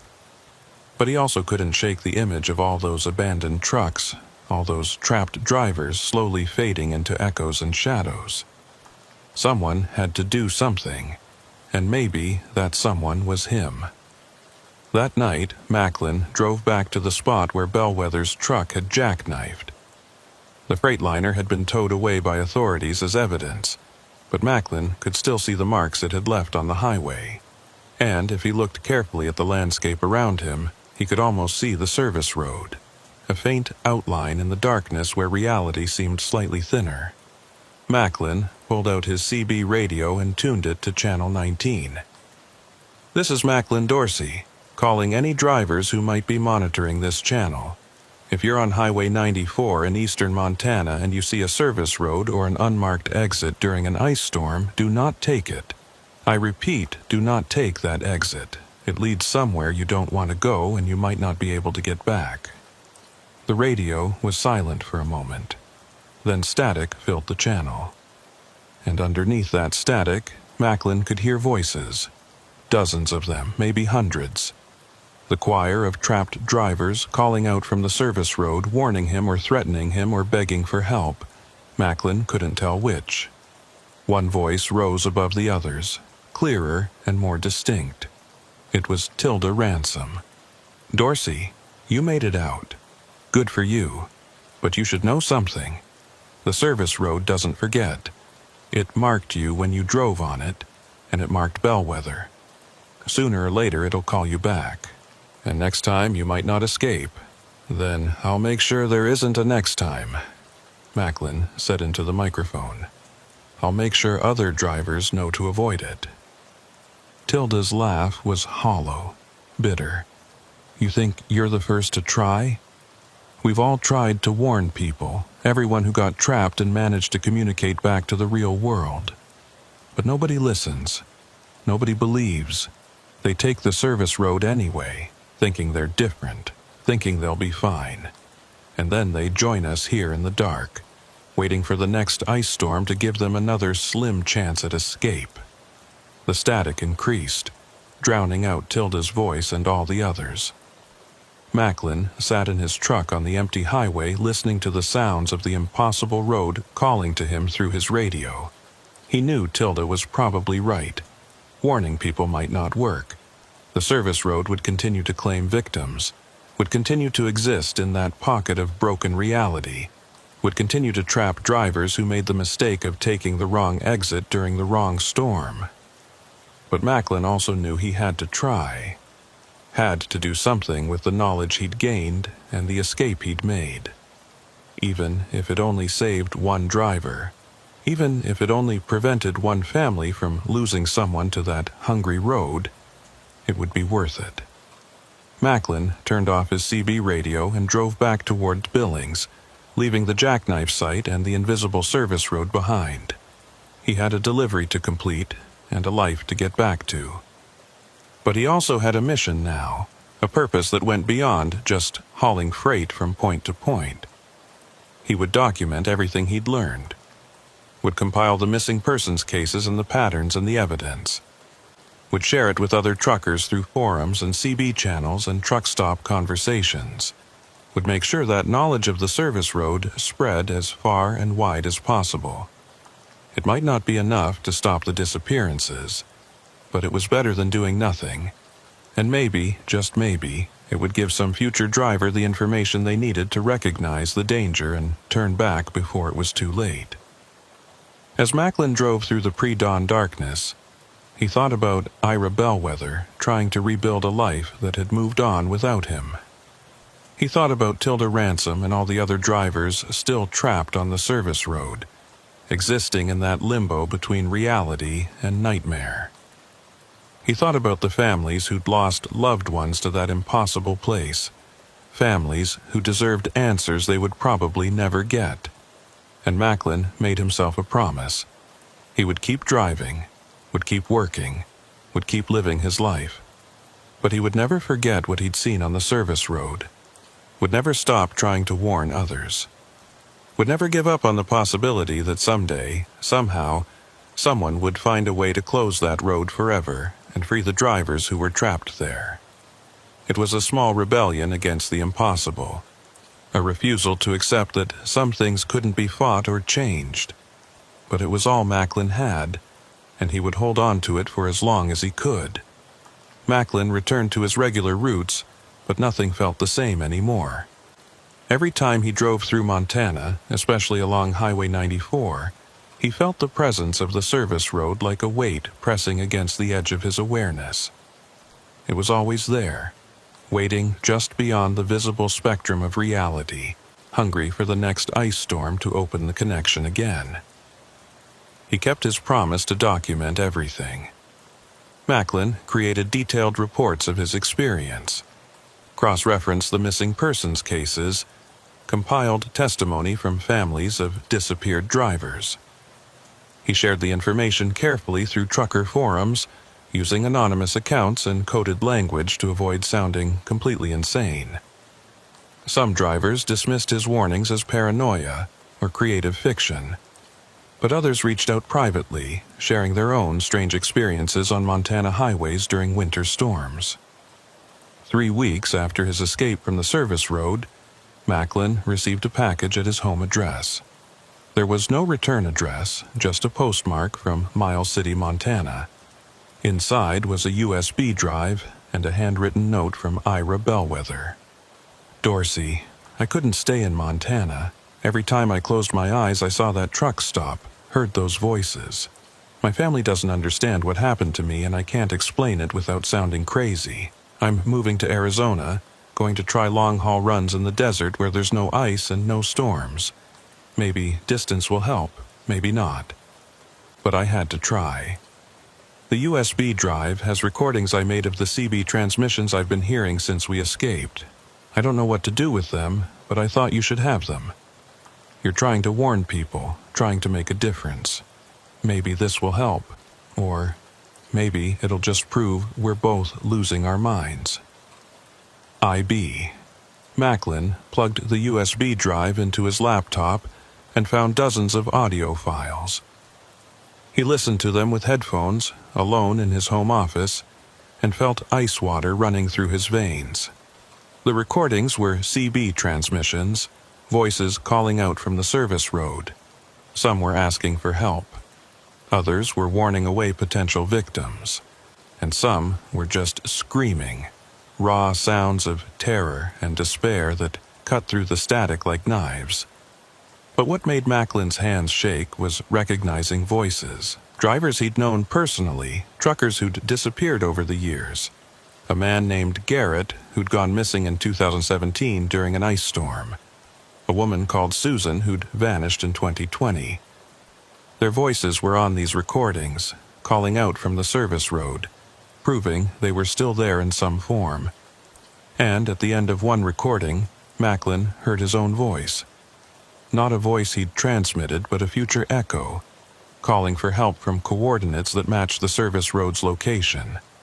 This is Macklin Dorsey, requesting assistance. I'm trapped on a service road off Highway 94. I can see the highway, but I can't reach it. If anyone can hear this, please help. Please don't let me end up like the others. Macklin stopped the playback and sat in silence, his heart pounding. That message didn't exist yet. He hadn't transmitted it. But there it was, his voice calling from the service road as if his eventual capture was already written in stone, a future that had somehow leaked backward into the present. Macklin called Bellwether immediately. The phone rang 6 times before going to voicemail. Macklin tried again an hour later, then again the next morning. No answer. He sent text messages, emails, everything he could think of. But Bellwether had gone silent, disappeared into whatever new life he was trying to build in Arizona. Or maybe he'd been pulled back to the service road. Maybe the warning Tilda had given was already coming true, and Bellwether was the first to be reclaimed by that hungry stretch of impossible highway. Macklin tried to push the thought away, tried to focus on his work and his family and the normal aspects of his life. But the service road was always there in the background, a constant presence that colored everything he did. He started avoiding routes through Montana entirely, taking longer paths that added days to his delivery schedules. His dispatcher complained about the inefficiency, but Macklin held firm. He would not drive Highway 94 during winter, would not risk another encounter with the service road. 4 months after his escape, Macklin was at a truck stop in Wyoming when he met another driver who'd heard about his warnings. The man introduced himself as a long hauler who'd been running Montana routes for 15 years, and he wanted to know if Macklin's stories about the service road were real. "Every word," Macklin said. "I was there. I saw it. I barely made it out." The driver studied Macklin's face, looking for signs of deception or mental instability. "I've heard stories like yours before. Drivers who claimed they'd been on roads that don't exist, seen things that can't be real. Most of them ended up quitting the industry or checking into hospitals. You still driving?" "I'm still driving," Macklin confirmed. "Just not through Montana in winter." "Smart," the driver said. "I've lost 2 friends to that highway, both during ice storms. Both vanished without a trace. Their trucks were never found. Their families never got answers. If your warnings can prevent even one more disappearance, you're doing good work." The driver handed Macklin a business card. "There's a group of us who've been tracking these disappearances. Drivers, investigators, even a few academics who study anomalous phenomena. We meet online, share information, try to map the danger zones. Your experience could help fill in some gaps in our understanding, if you're interested." Macklin took the card and felt something like hope kindle in his chest. He wasn't alone in this. There were others who'd noticed the pattern, who were trying to understand and combat whatever force created the service road. Maybe together they could make a difference. That night, Macklin joined the online group and found dozens of people who'd been tracking highway anomalies for years. They had maps showing clusters of disappearances, theories about what caused the phenomena, and documented cases going back decades. The service road off Highway 94 was just one of many dangerous locations they'd identified across North America. The ice storms seemed to be triggers, one researcher explained during a video conference. They create conditions where the boundary between normal space and these pocket dimensions becomes permeable. We've seen similar patterns with severe fog, heavy rain, and other weather events that reduce visibility and isolate travelers. "Can these places be closed?" Macklin asked.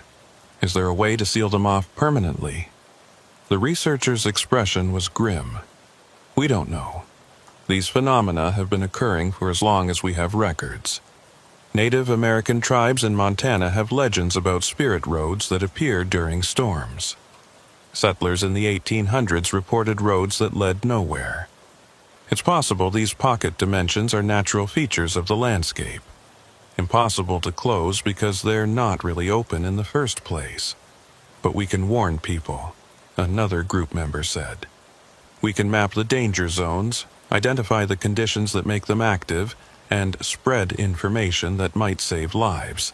It's not perfect, but it's better than letting people drive into these traps blind." Macklin threw himself into the work, contributing his documentation and coordinating with other survivors of highway anomalies. He created detailed maps showing where the service road became accessible during different weather conditions. He compiled a database of missing persons cases that matched the pattern, and he continued to monitor CB channels, listening for voices from the service road, documenting every transmission that came through. 6 months after his escape, Macklin was driving through South Dakota when his CB radio crackled with a familiar voice. It was Bellwether, but he sounded different. Distant, hollow, like he was calling from very far away or from the bottom of a well. "Dorsey, if you can hear this, you need to know something. I tried to stay away, tried to build a new life, but the road wouldn't let me go. It kept calling, kept showing me visions of the truck stop, kept making me hear the other drivers. Last week, I was in New Mexico, hundreds of miles from Montana, when I saw a service road during a dust storm. It looked different, desert instead of plains, but I knew it was the same thing, the same trap." Macklin grabbed his microphone. "Bellwether, where are you? Are you safe?" "I don't know where I am anymore." Bellwether's voice was fading in and out, static eating at the edges of his words. "I took that desert service road. I thought maybe if I went in voluntarily, if I understood what it wanted from me, I could find a way to break its hold. But Dorsey, it's not just one road. It's a network. All the service roads, all the phantom highways, they're all connected. And once you've been on one of them, you're marked for all of them." The transmission cut out, replaced by static. Macklin tried to raise Bellwether again, cycling through every channel, but there was no response. Bellwether was gone, pulled back into the network of impossible roads that stretched across the continent. Macklin pulled over at the next rest area and sat in his cab, staring at his CB radio. Bellwether's fate was a preview of his own future. The service road wouldn't let them go, would keep reaching out across distance and time until it reclaimed what it had marked as its own. Escape was temporary, a brief reprieve before the inevitable return. But Macklin refused to accept that inevitability.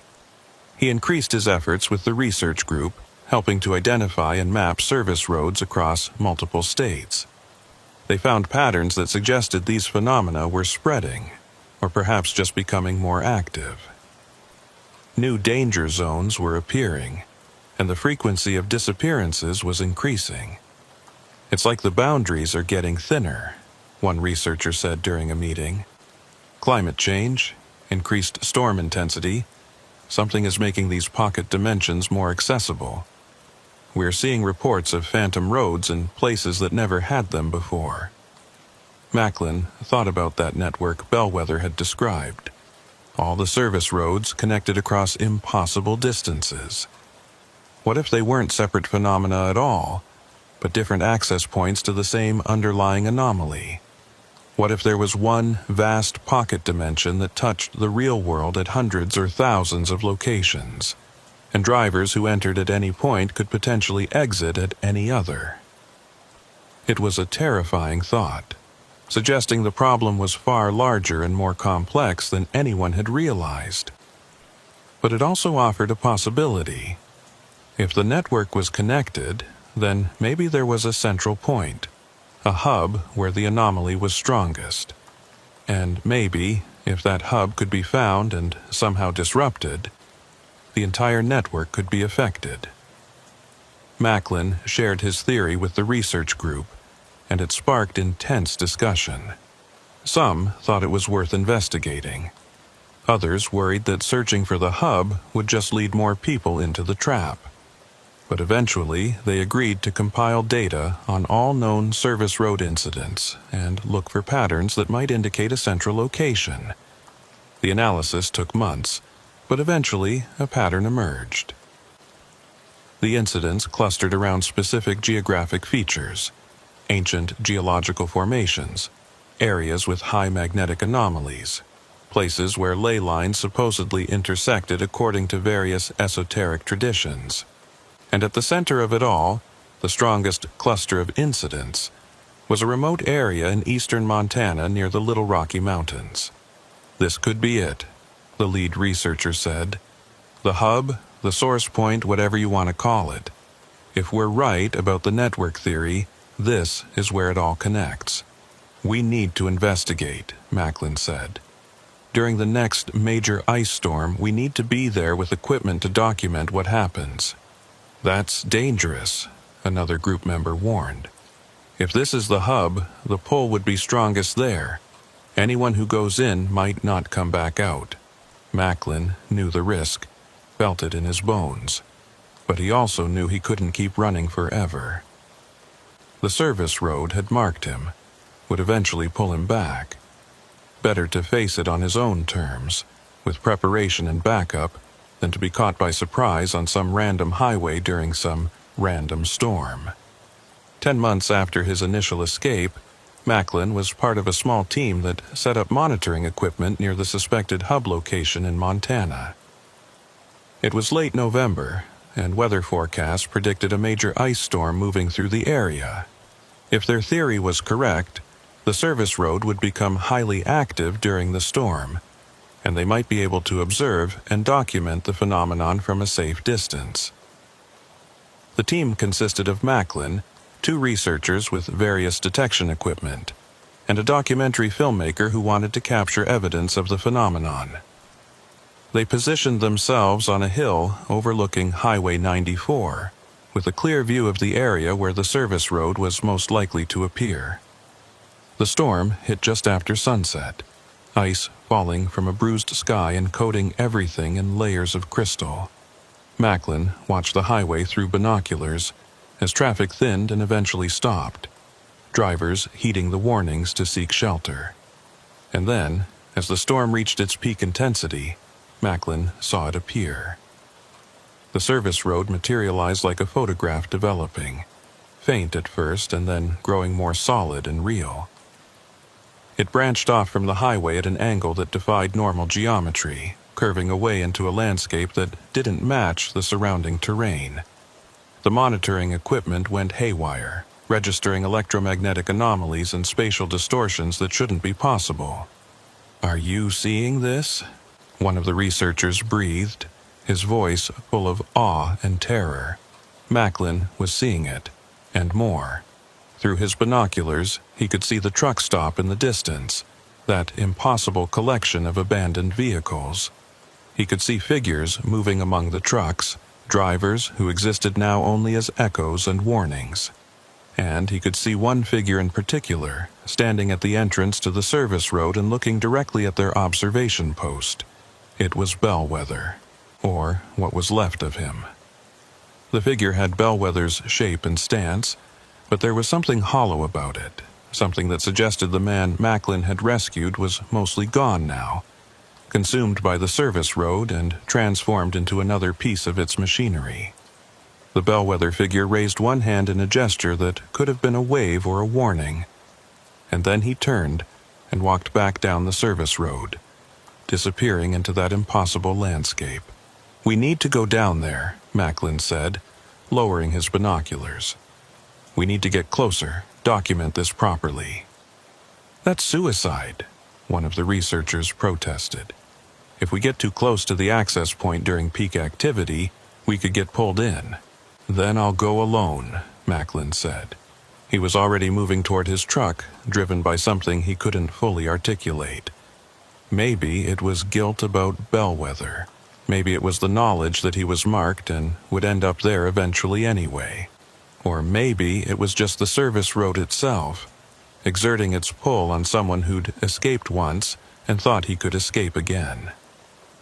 Macklin drove down the hill toward the highway, ignoring the shouts from the research team.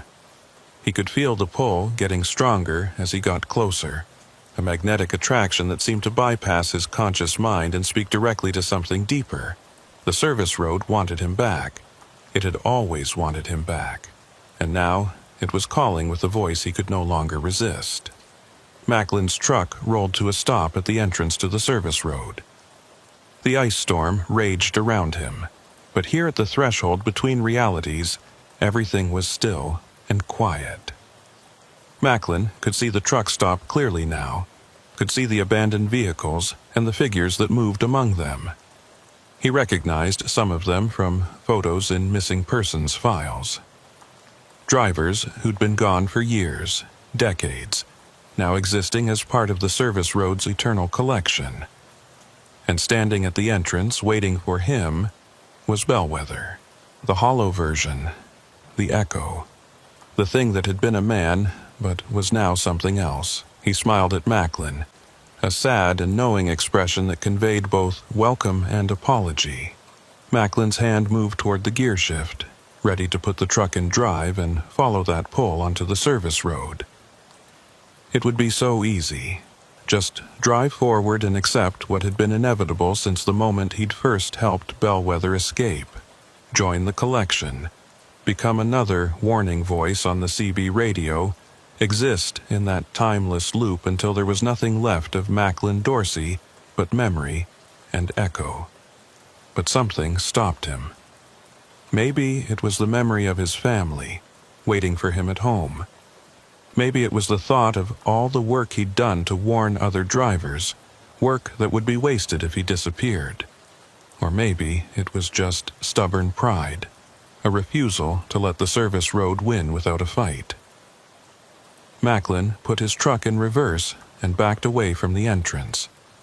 The pull grew stronger, became almost physical, like hands grabbing at his vehicle and trying to drag it forward. The engine protested, wheels slipping on ice, but Macklin kept his foot on the gas and his truck moving backward. The Bellwether figure's expression changed, the sad smile transforming into something hungrier, more desperate. Other figures emerged from the truck stop, moving toward Macklin's truck with that same hollow quality. They were trying to stop him, trying to keep him from escaping a second time. But Macklin had learned from his first escape. He kept his eyes fixed on the real world behind him, on the hill where the research team was waiting, on the normal highway that led away from this impossible place. He didn't look at the figures approaching his truck, didn't listen to the voices calling his name on the CB radio, didn't let himself be distracted by anything except the act of moving away from the service road. And then, like breaking through the surface of water after being held under, Macklin felt the pull release. His truck surged backward as the resistance suddenly vanished, and he nearly lost control on the ice-covered highway. But he managed to keep the vehicle steady, managed to put distance between himself and the service road, managed to escape for the second time. When Macklin rejoined the research team on the hill, he was shaking so hard he could barely hold the steering wheel. They'd captured everything on video and instruments, had documented the service road's appearance and Macklin's near capture.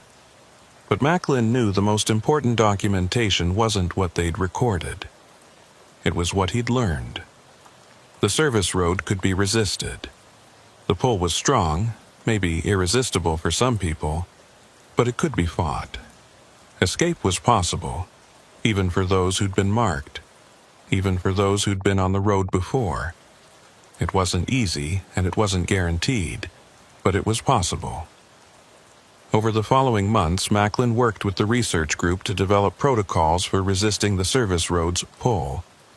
They created mental exercises, focusing techniques, ways to anchor yourself to reality when the impossible road was trying to draw you in. They shared these techniques with truckers and other travelers, building a network of knowledge and resistance. Did it work? Sometimes. The disappearances continued, but at a slightly lower rate. Some drivers who might have been claimed by the service road managed to resist and escape. It wasn't a perfect solution, but it was progress. And Macklin kept driving, kept working, kept fighting against the inevitability of his eventual recapture. He knew the service road was still out there, still waiting, still hungry. He knew it would keep trying to pull him back, that every ice storm was another opportunity for the impossible to reach into the real world and claim what it considered its own. But Macklin also knew that he would keep resisting for as long as he could, would keep warning others, keep documenting the phenomenon, keep fighting to save drivers from the fate that had claimed Bellwether and so many others. It was a losing battle in the long term, probably. The service road had existed for centuries and would probably exist for centuries more. But in the short term, in the day-to-day struggle of staying free and helping others do the same, Macklin was winning. And that was enough. It had to be enough. 2 years after his first escape, Macklin received a message on the research group's private forum.